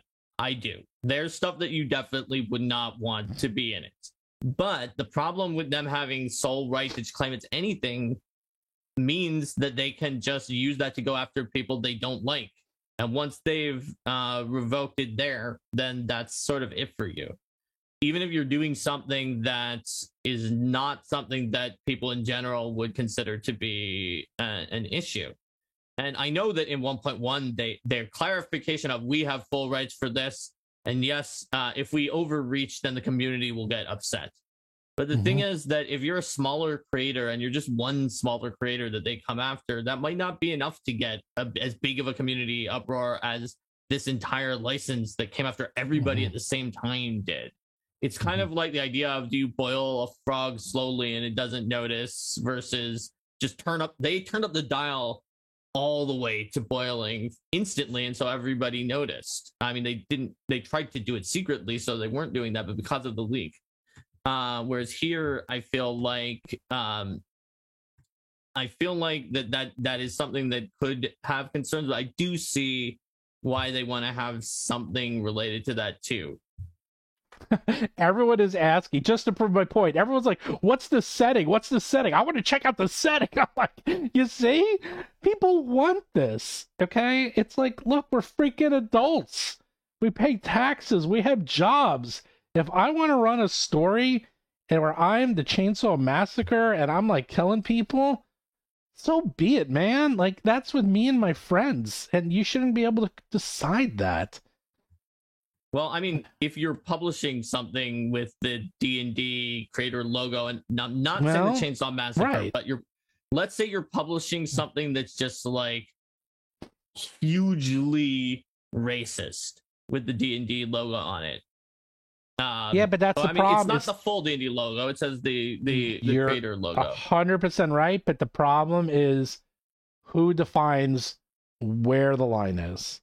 And yeah, that's the problem. That is the issue. Yeah, that's it. Obviously, you would not want something that was like blatantly, hugely racist to be published. Oh, they're talking about George. That's harmful to people in the community. By the way, they're talking about George R. R. Martin when they meant Grimm. For some reason I didn't put that together, but as soon as you said that, yeah, because George R. R. Martin, if you've read the books, they are there's sexual violence, there's all sorts of problematic stuff in those books, and I could see that being something that would be gone after by Wizards. Yeah. Let's see. Rage the Promised End sent $5 and says they have monsters in there. They have monsters in there. Are they trying to copyright those monsters or their expression of a vampire? I don't know if they are. I think they're basically saying everyone can do anything, but we get to police it. That's the way I read this. It seems like that. David Smullins, well, he did a $5 super chat and I think hit return by accident because then another $5 super chat and he said they challenged me to make more creative representations of Magic Missile at my in-person table to prove the statement wrong. Researching fireworks. There you go. So you do a video of you. People are gonna. Can you imagine? They're saying you can't do anything that's not representative of your table. So you're like, challenge accepted. TikTok away, and people start like literally taking out like blow torches when they're doing fireballs, and they're like setting off sparklers and fireworks in their homes to like do Magic Missile. And it said, look, I'm doing it on my home table, you gotta let me do it on the VTT. And then they shut you down because you did something inappropriate and you're gone from the community and you can't sue them, no trial by jury, and you gotta fly to Washington. Good job. It's totally going to happen. Brandon R. sent a $10 super chat. The VTT policy seems to be separate too. Looks like they can still change that at will. Yes, that's a good point. We didn't even say that, Mark, but the VTT policy is its own policy, which can then be changed at will. and which they're going to do. That can be altered in any way because it's not covered by the irrevocable clause. Yep. And that's an excellent. The more I'm thinking about this, the worse this deal's getting. All I'm saying is just Biana, $5. They aren't giving up on anything. They might be taking less. But 1.0a is and was the baseline. No praise for taking. Yeah. They're not giving in. Everyone thinks they're going to give in, or a lot of people, and I keep saying on my Twitter, they're not going to give in. They're not going to give in. They're not giving in. And they're not. They might give up everything. They might even say, fine, make anything you want, go crazy, you own everything. But we own VTTs, and 1.0A and SRD 5.0 is gone. That's it. That's all they care about. That's it. That's all they care about. So, like, that may have been directed to me, since I was the one who said more that this definitely is better than 1.1. And I would say that it's definitely better. There's a difference between praising it and acknowledging that they did make some concessions from the absolute nightmare that 1.1 was going to be, and they totally made concessions. I still wouldn't sign this. No, I wouldn't sign this. We found a lot of issues on here. If I tried to sign it, Steven would be like, "What are you doing, Mark? Why are you trying to sign this? It's going to mess things up." But you don't want to sign this. You don't want to talk to my lawyers. Acho RN wrote, I am $3.44 super chat. I'm not sure how enforceable the animation lighting line can be. It's my code in my app, and I'm not infringing on any licensed work. Correct, except if you sign this, then you agree that you will not... You agree to the VTT policy. Yes. It was one of the lines in the OGL. That was the sneaky thing on there, right? Right. Where they're like, oh, we're not gonna, you can do VTTs. That's gonna be okay. As long as it follows the virtual tabletop policy. It's in 1B. It says you can use it in tabletop role-playing games and in virtual tabletops in accordance with our virtual tabletop policy. So they get you with whatever that policy is, which is totally right from that previous super chat, a separate policy. They could change it at any time. And that is why they can police it, is because when you agreed to this license, you agreed to the VTT policy. So I have a separate question. It has nothing to do with this. Do you guys like the thumbnails? I literally have to put these thumbnails together in 5 minutes. So I'm not doing these fancy thumbnails that everyone else does, and they spend... If you wanted to know how long people spend on these thumbnails, you'd be surprised, because I see creative people and other YouTubers, they will make these thumbnails and send it out to the community, and they will adjust this thing 10 times before they make it perfect. I literally go in, find a picture, throw up a title, done. So hopefully the Michael Scott thumbnail was good. I tried to find something that was sort of a yikes thumbnail, and that's all I can figure out anyhow with 5 minutes notice. Let's see, here we go. Jurious Doctor sent a $14.87 super chat, which means it was in some other foreign currency. What Roll20 and Roll will do is disable all the subscriptions, benefits, services for D&D campaigns and leave them accessible for Pathfinder GURPS, etc. VTTs will guide players to other systems for monetization. Yes, that is pretty much what's going to happen, is that if you want to play Dungeons and Dragons on Roll20 or something, maybe you have it, but you can't use any cool things. No music or animations or sound effects or anything cool. But you want to use Pathfinder, everything's accessible. You want to use GURPS, you got it. But you got to use the base crap package, I will call that, if you want to use 6th edition. But if you want to do it cool, you got to go over to D&D Beyond VTT, because that's where it is now, and that's what they want. They want everyone to go there. Smell Then Sing sent a $5 super chat. Just because WotC creators look at the feedback when developing the game doesn't mean WotC will do the same thing when drafting new OGL. Can't speculate to that.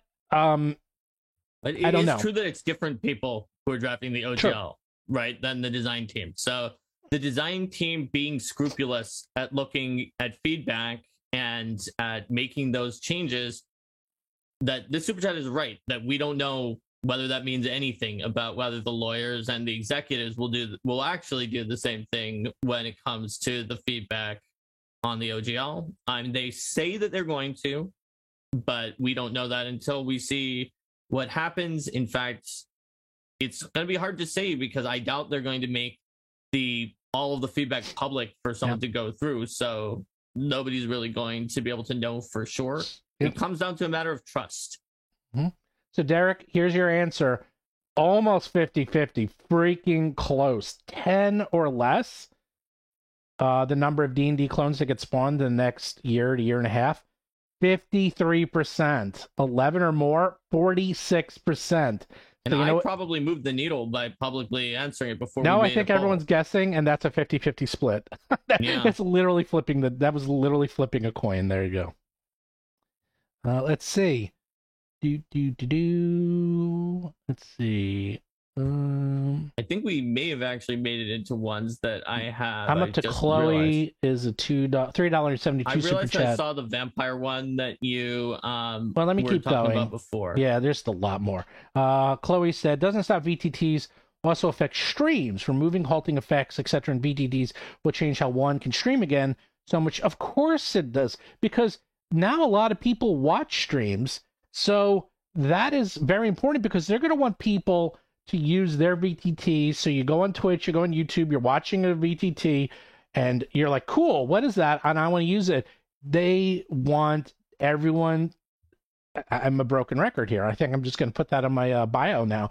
They want everyone to use their products and their tools. That's it. That's all they care about. That's it. They don't care about anything else. I'm leaving it at that. Minecraft Dungeon V2 sent $2 super chat. Can you show how many people signed your petition? I don't have a petition. That's not my petition. If they mean Mage Hand, that's over 80,000 now, right? Well, it was up to 63,000, but he does it manually. And I spoke to him yesterday, and he said because they just launched their new Kickstarter, so he's been very, very busy, as you know what that's like. So he hasn't updated the numbers. But if you want to look now, Mark, while I'm doing this, maybe you can see it. I mean, sure. That's Open D&D. Yeah. He was games. Yeah, he has to manually import the names every day.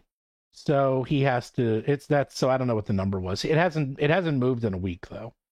It's 77,407. Okay. So almost 80. He did it yesterday. If there's some that haven't been put on, then it may be over 80. Like no, he said yesterday he was doing it. So I don't know if he does it. He does it in chunks. Oh, okay. So there could be more. But that's still insane.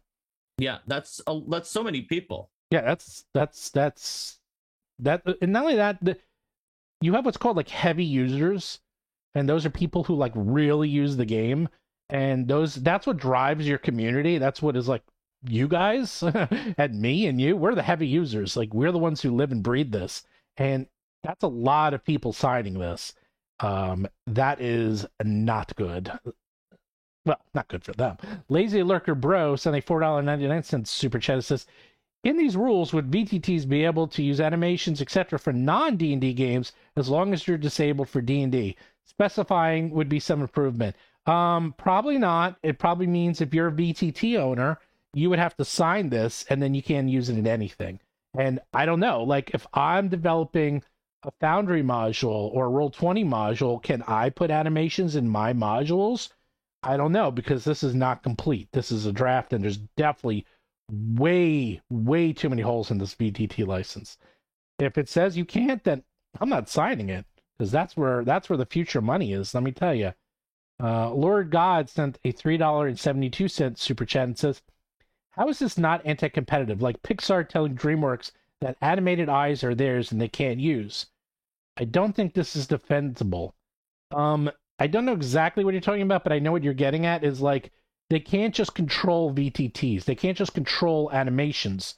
What they can do is they can come out with tool sets and control the tool sets. That is how, I don't know so for those who don't know the history of video games, there used to be physics engines, and people would come out with physics engines, and you would then buy the engine to use in your game, and the engine would cost like $100,000. So if you wanted to use a physics engine, because writing a physics engine, oof, is not something you want to do. So you just buy someone else's, you spend $100,000, and now you have access to a physics engine in your game. Well, what happened is somebody like EA, and they were doing this about 10, 15 years ago, they were buying up all the tool sets, and they were buying up things like physics engines, and suddenly they were like, yep, we own everything now. Good luck using a physics engine in your next game because we own it. And I don't know the result of that. I mean, it was a good example until I got to the end. I'd be curious if anyone wants to look that up. I think it just became, all right, well, then other competitors came around and they came out with their own physics engines. But EA was famous for buying up tool sets like 10, 15 years ago and trying to control the hobby through tool sets. So Unreal Engine's another good example, is that if you want to use Unreal Engine, you have to buy a license, or Unity. That's another one good one. Like everything's built on Unity. But Unity is a publicly traded company, so oh my God, did I just put out a bad idea? Did I just put out an idea that Hasbro should buy Unity and then they could destroy all video gaming? I think I might have messed up. Anyhow, Nexus Old Blind sent a $1.22 super chat. And that was it. Thanks. Hello. Stingy McCool sent a $6.88 super chat and says, I'm a text analyst. We use software to analyze millions of surveys and then manually read samples to validate. Both sides are factually correct. All surveys are analyzed, but only a small number are read.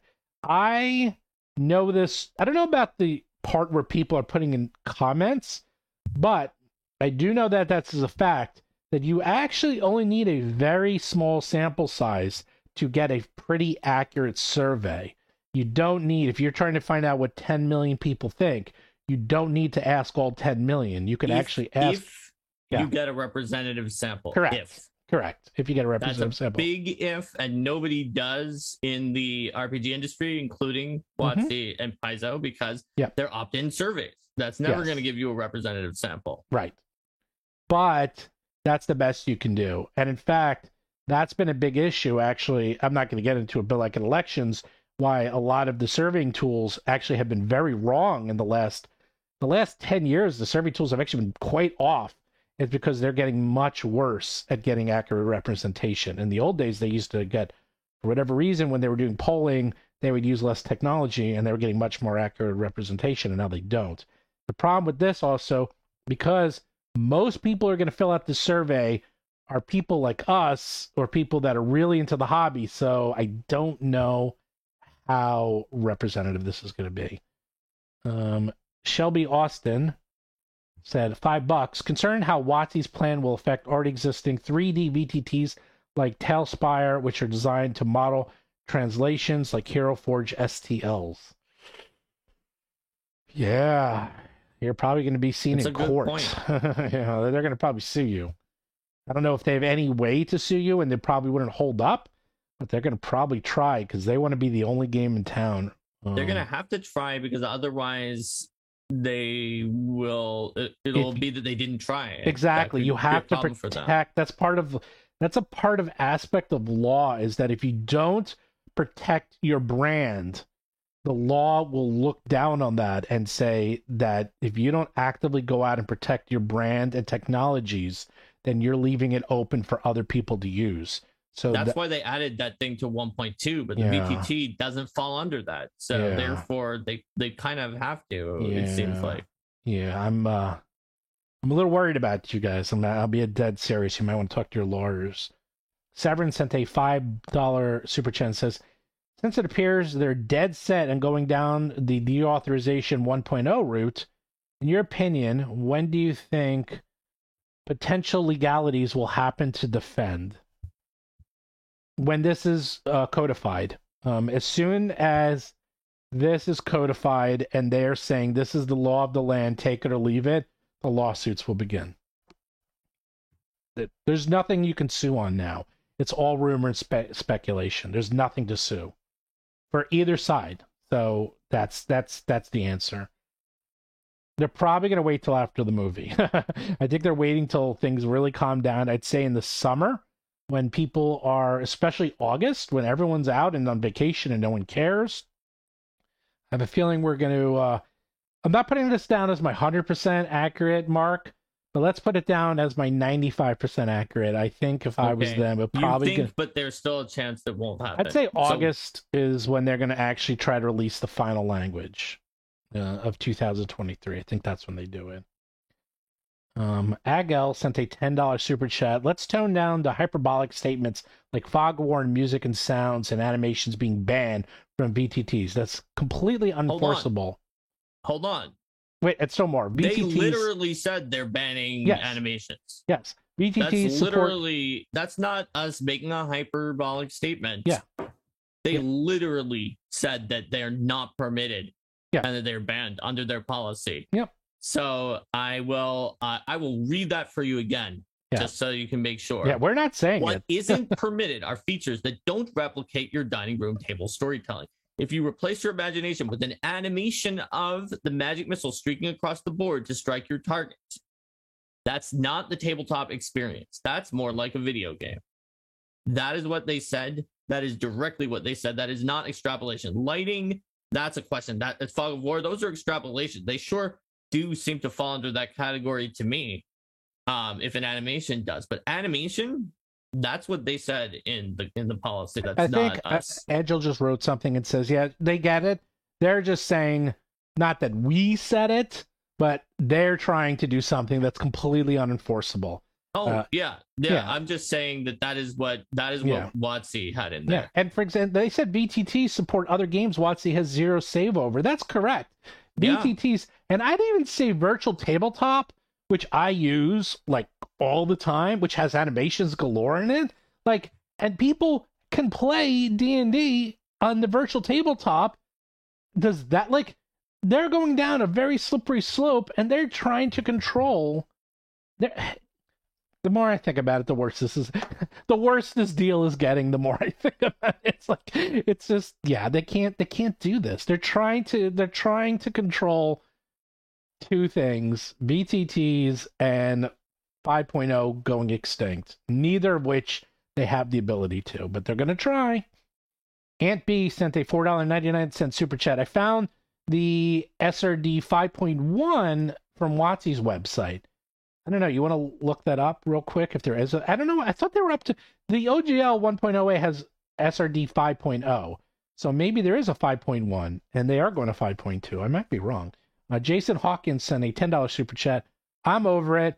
I just spent it looks like there was a 5.1 update, at least at some point. Okay, so there is 5.0. Maybe it will. Like, I don't know exactly which one of the SRDs is which. It looks like there is a 5.1, so that would mean that, at least in the current draft version, that it would be allowing the 5e 5.1 SRD.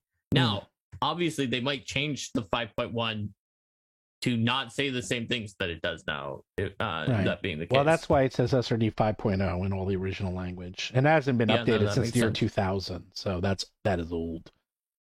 Well, that's not true because it has the 2016 license, so I guess that is okay. So, you know what? I got to look because I'm going to look at a whole bunch of... we have to look into that. This one I got to look into. 5.1 versus 5.0 versus other things. Jason Hawkins sent a $10 super chat and says, I started saying that. I'm over it. I just spent $1,000 on original content material. I would have been WotC's, but now every dollar I would have given WotC, I'm going to spend on small publisher content. Hey man, you want small publisher content? Guess who's the now largest publisher of Pathfinder material for Pathfinder 2nd edition? Actually, I'd say we share that with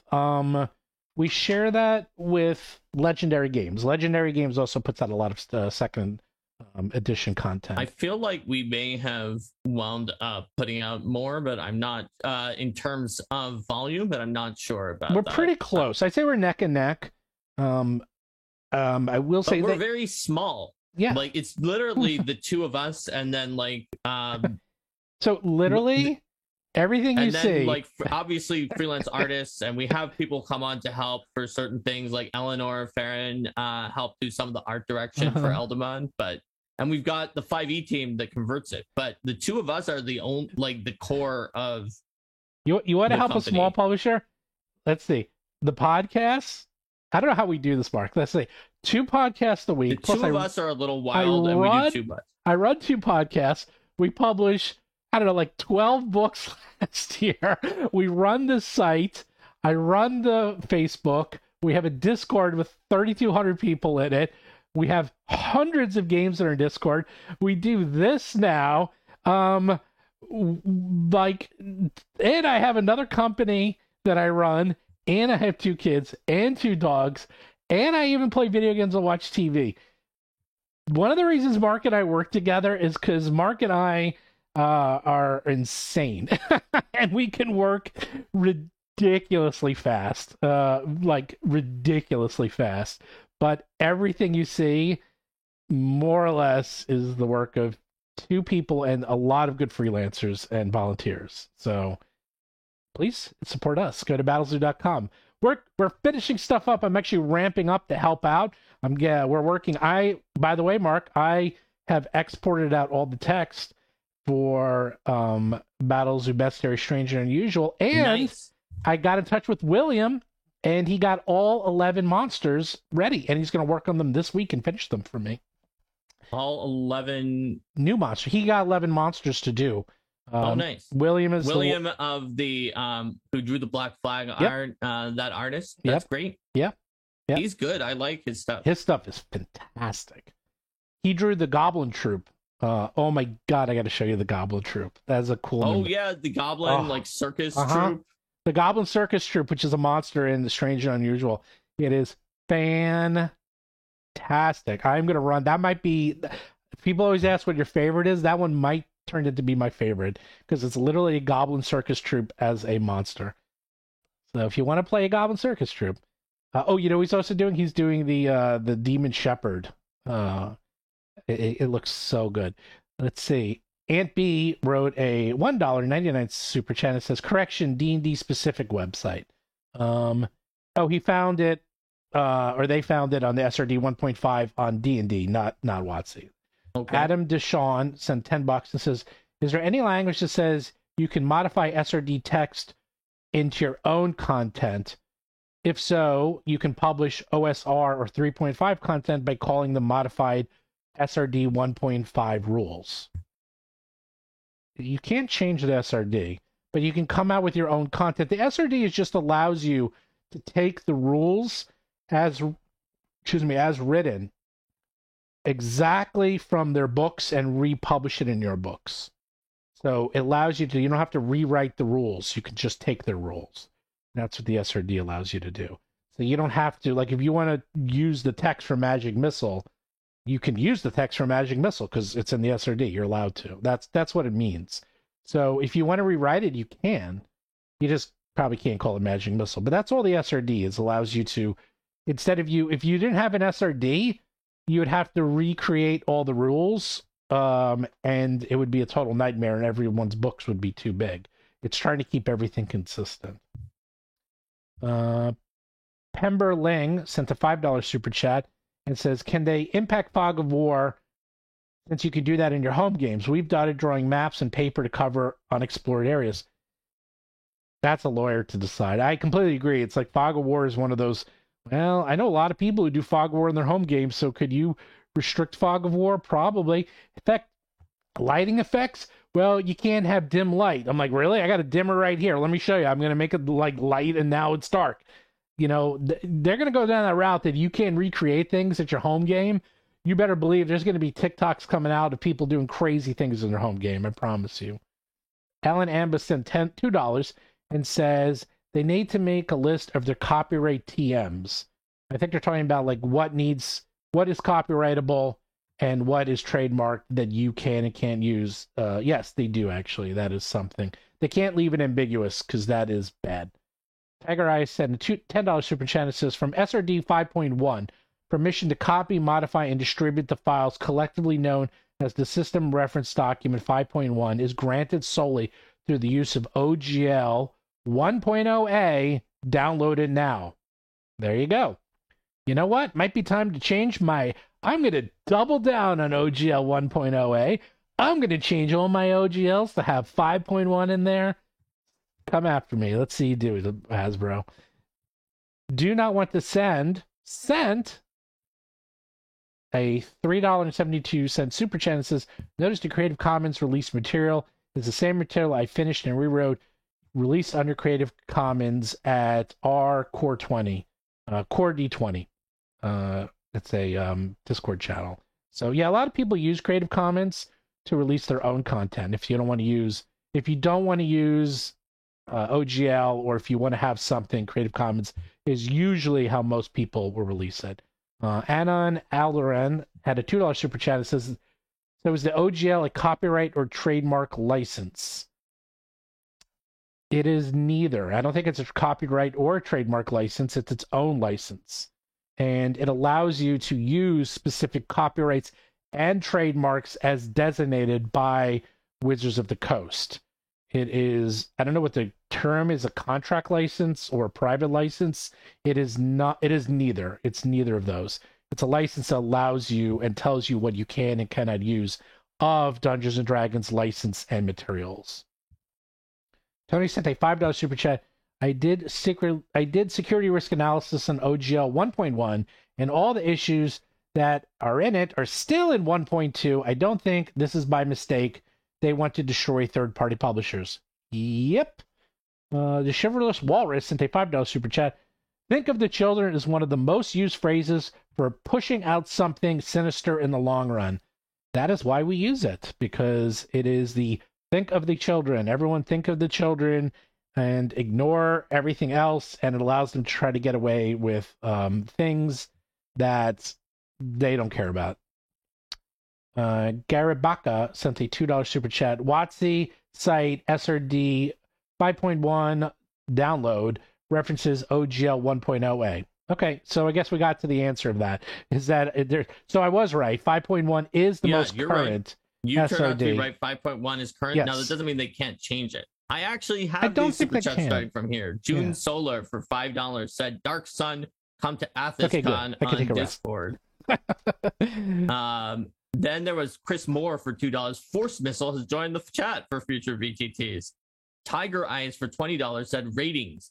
Vamp Masquerade R18 plus Cult 4.0 series content warning. Abomination Vaults content warning. Can't do Game of Thrones, Witcher, and Rice World. OGL is separate from compatible with, keep separate.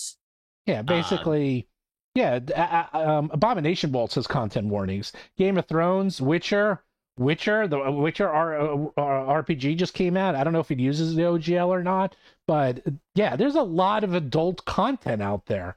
Aliens, I don't think Aliens uses OGL, but point is, you can't turn this all into a freaking Disney ride, okay? Simple as that. All right, so the next one after that is going to be Chris Moore, $2. Still trash, just not as many flies, is what Chris Moore said.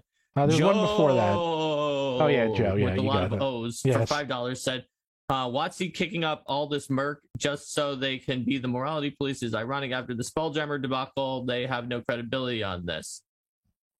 I think that the Spelljammer thing, to me, I believe them that was an honest mistake. I think that was an honest mistake. It shows why this clause is so dangerous, that they themselves have seen it, because they made this mistake. Anybody could they would have been banned under their own license. Yeah, well, or no, Steven, they would have been possible to be banned. Yes. And and thanks to the other clause, they could wait however they want. It would be a sword of Damocles or a knife at the throat of hypothetical. Let's say there was a company called Spelljammer Inc. that put that out, right, and then even immediately retracted it.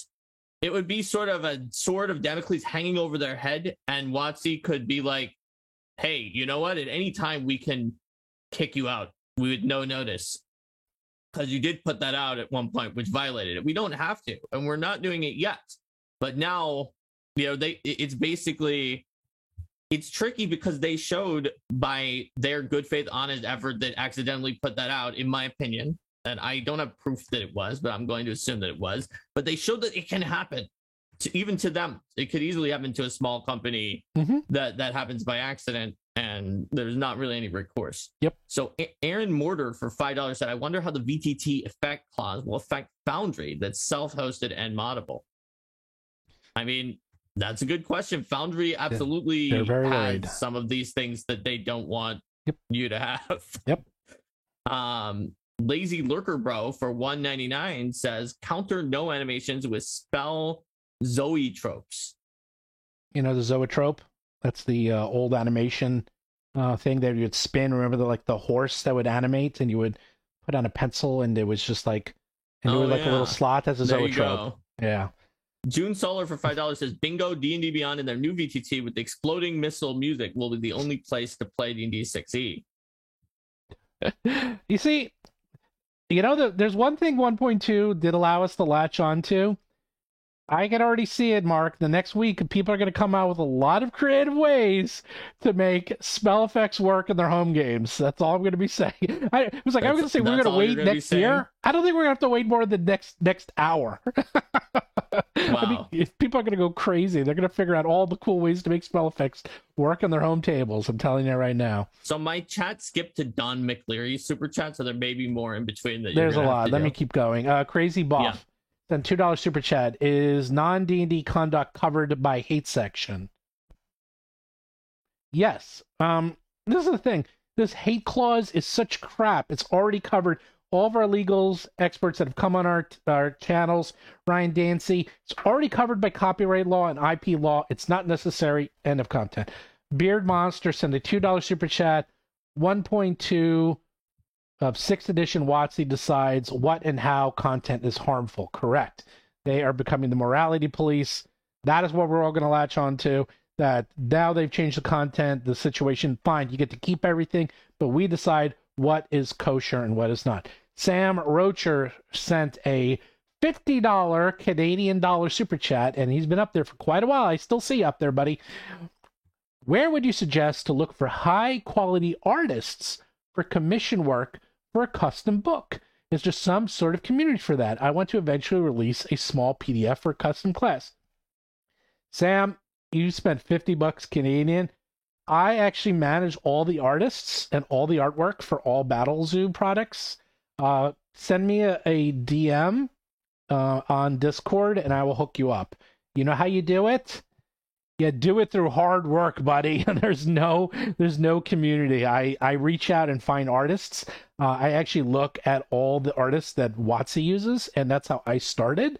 And I am in the position that I'm lucky enough that now artists come to me, and I'm able to pick and choose who I want. And I have a huge army of artists. But yeah, it's you literally go out there and find them. But yeah, just send me a DM and I'll help you out. Hellboy Johnny sent a $5 super chat. The remark about the physics engine is apt. D&D is providing the engine. They're trying to make it so that free use of the engine is no longer free. Correct. They're trying to make an engine and control all the tool sets.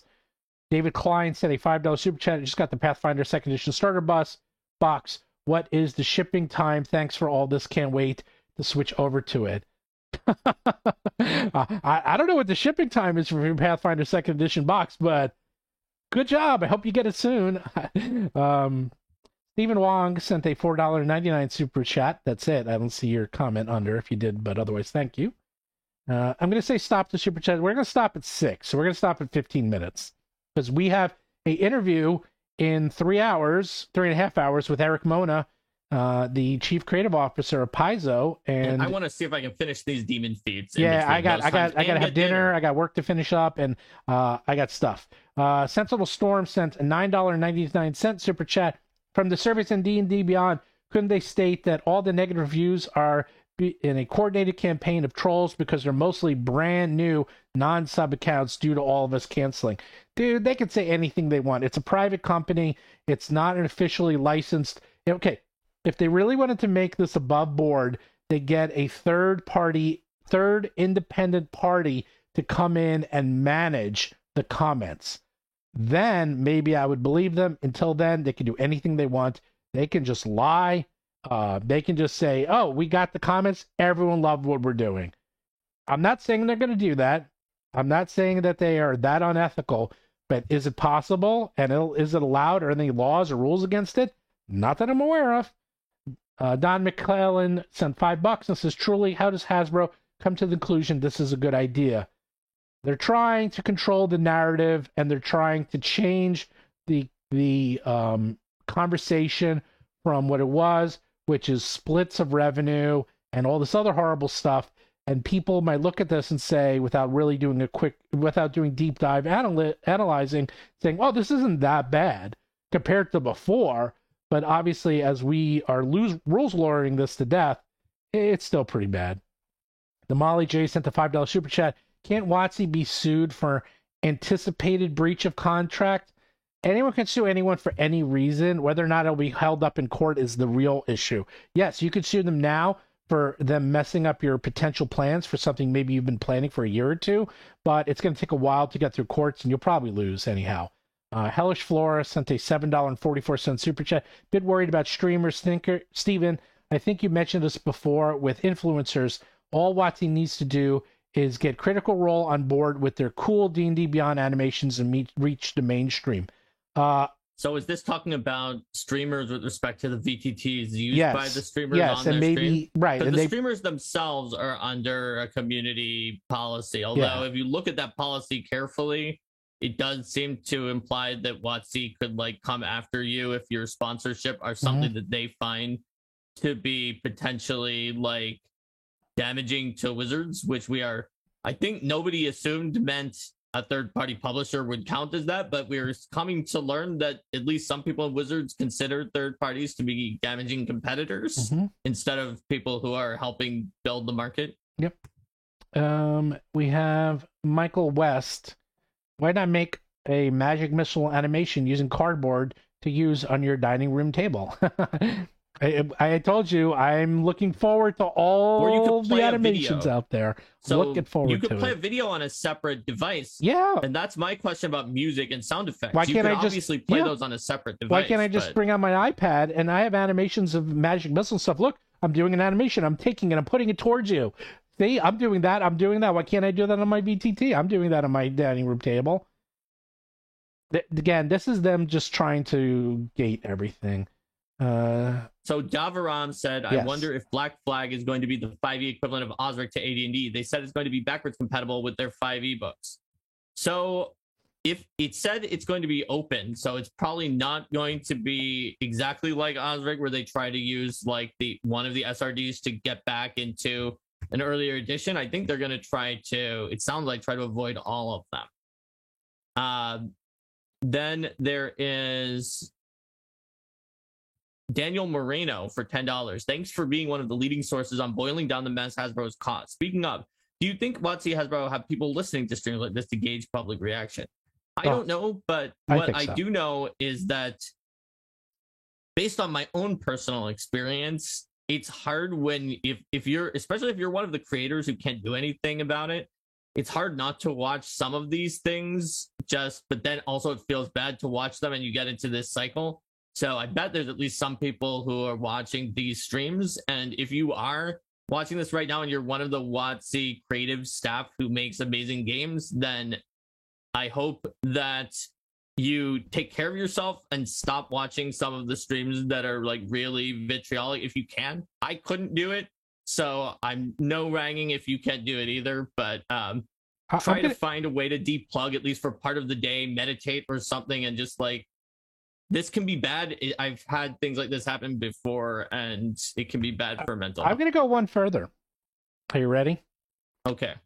Hasbro or Suits at WotC, if you're watching this, come to me. I will talk to you. I've been dealing with Fortune 500 companies my entire life. I am a hardcore gamer. I'm based in Manhattan.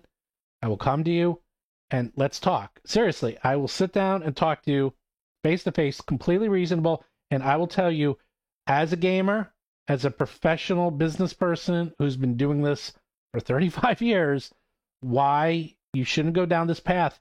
And I have ways for you to continue to make money and not piss off the whole world. Okay? You might not be able to make all the money, but you'll probably get to make most of the money. All right? And if you want someone to help you, I will totally do that. I'm dead serious.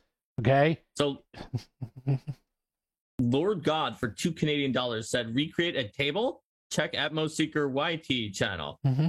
That's probably about recreating a table. Dev gave $1 and that's it. Mm-hmm. Twigster gave $1.99 and that's it. Antonio Gabriel Montes gave ARS 450. ARS being, it looks like, what is ARS? There's too many. The word Rs is actually is an Argentine peso. Can you publish the SRD with extra stuff and turn your 5e third-party content into its own game and keep publishing from there? See Iron Kingdom's Requiem from Privateer Press. So yeah, people do that all the time. Like Level Up is based off the SRD. That is what you could do that under 1.0a. Yeah. Obviously, they're going to try to revoke it here. We've seen that it says that. Mm-hmm. Nick Seidler for $5 says, top-notch reporting, keep it up. We must keep up pressure until they abandon a repeal of OGL 1.0a. Let's see. We're not going to make it through all of these. We're almost done. Guys, got to stop. Before 3. we got 7 minutes left. By the way, do subscribe. We're going to be back tonight in 3.5 hours talking to Eric Mona. There you go. All right, I'm going to go through this quickly. Go quick. 99 cents. I have an error. No other thing. DM Lord Spencer. Time for every VTT to license animations under OGL 1.08. Well, I mean, they can try, but the problem is they're deauthorizing it, so it doesn't matter. Cody Nelson, Canadian $5. Is there a master list somewhere of all the terms, creatures, and spell names WotC owns for research purposes? Yeah, it's actually they're claiming it's anything that's not in the pages that they indicated were Creative Commons. Yeah, it's actually if you look at their anything else. Yeah, if you look at their book, they have. I don't want to talk over you, but if you look at their the D&D books, it does have what they own. It's in the front of the book under like protected. It's in there, so under their trademarks. Right. So Shelby Austin, $5 says, can already say animated spells are very much at the table between having a projection table, homemade, controlled lighting, and animated cards. Yeah, absolutely. Don McLeary gave $1. Joshua Foley said there are already 3D printable spell effects. Absolutely. Maka the Baka for $2. Animated spell cards exist too. Yep. Don McLeary for $5 says it is horrible. Nothing about it is good, and only a small part or two is even approaching acceptable. I wouldn't personally go that far, but there's enough in there that I wouldn't sign it as it was currently written for sure. Beard Monster for $2 says my D&D table I built with the TV in it. Animate that. Mm-hmm. A lot of people do. That's becoming very popular. It is. My brother tried to get us a table and a TV for that, and we just can't fit it in our apartment. It was kind of a white elephant gift. Brian Young, $4.99 said, confusion. Will the VTT changes affect only 6th edition animations on Foundry, or will it stop me from using Fog of War on Foundry for PF2E? Well, you know, it'll depend on what actually happens here, because they are saying there's a draft and they're willing to iterate on it, but it seems like it would potentially be able to stop a lot of things that wouldn't happen at the table itself for any affected game system. Like, obviously, if your Vampire the Masquerade had effects or whatever, that would be a different story. Roadkill Phil for $5 says, how does Hasbro have the right to go after all VTTs, or is it just if they use 5e content? So it's just if you are using 1.2, then you've agreed that VTTs can only be used under the terms of the VTT license, which is a separate license they can revoke or change. But if you're not using 1.2, then then it's not going to do anything. Let's see. Is that it? Did we do it? Did you do Brian Young? Oh, what did Brian Young have? $4.99 Super Chat Confusion. Will the VTT changes affect only 6th edition animations on Foundry? Will it stop me using old Fog of War on Foundry for Pathfinder 2nd edition? Oh, yeah, I did that one. Oh, you did do that one. Just before Roadkill fell, yeah. Okay, because my order's different than yours. We're there's done. One question from W. Roberts, who wasn't able to get the payment to work, they told me, which is, once your lawyers vet this, would we be able to, when we're doing it one of our streams about the survey that's going to come out tomorrow, give advice on what types of feedback in the survey will be most useful for Wizards to receive in changing the sections that I'll tell you what's going to happen. Most problematic. Yeah, this is going to come out tomorrow. I'm going to send this to I'm going to call my lawyer after this. I'm going to tell him to be ready. I'll send this to him over the weekend, and then I'll see what I can do, because we're pretty busy. Let's see. Tonight we have Eric Mona. Tomorrow you're Tomorrow doing. we have an AMA about Yep. ancestry design, and we also probably going to do a stream when they put out the survey. Yep. So you have an AMA on the Pathfinder Second Edition Reddit channel about how Yep. to make ancestries. Next Tuesday we have Linda Codega from Gizmodo is going to be on Mhm. with us, and I'm probably have more work to do. I mean, it's like we're already really busy, and it's only, it's Yep. like we already have most of our this week and half of next week booked. And I actually have a gigantic launch of a website that I've been working on for a year this weekend. So I'm really busy the next like week. And on top of that, I got one more thing I almost forgot to say is that the new Fire Emblem comes out tomorrow, Mark, and yeah, that stinks. Anyhow. All right. Well, take care, everyone. Yep. Gotta log off and go back to do some more demons, and it's getting close to 3. Yeah, we gotta go. Thank you for everyone. Do like, subscribe, We especially. hope this was helpful. Yeah, it looks like a lot of people seem like we're able to digest it. I know there's a lot of streams out there that will put out like a 10-minute stream going through the detail. I'm not good at those. Although this takes us longer, I think it's better and for us to like work this out and talk about it as a community and look at it live, because that's what you're going to do. And instead of you doing it in your own, by yourself, at least you're doing it with everyone else, so we can all stay united and know what we're looking at and reading. So that's why I do these with no notice, so that we can all react and discuss this together in a group. So. Hey, Sheppy. Hey, Sheppy. Sheppy. Sheppy is an awesome artist. Yeah, Sheppy, you need to come back and do some stuff for me. I know you're too busy with your own stuff, but I'd like you to make some stuff for us one day if you ever unearth from your own Patreon. Sheppy did the cover for the Battles of Best. Yeah, so. I'm glad Sheppy's Patreon is keeping his stuff is awesome. I love seeing his pictures. I love him. They're great. All right, well, we'll see you guys in 3.5 hours with Eric Mona, and then we can all talk about Orc.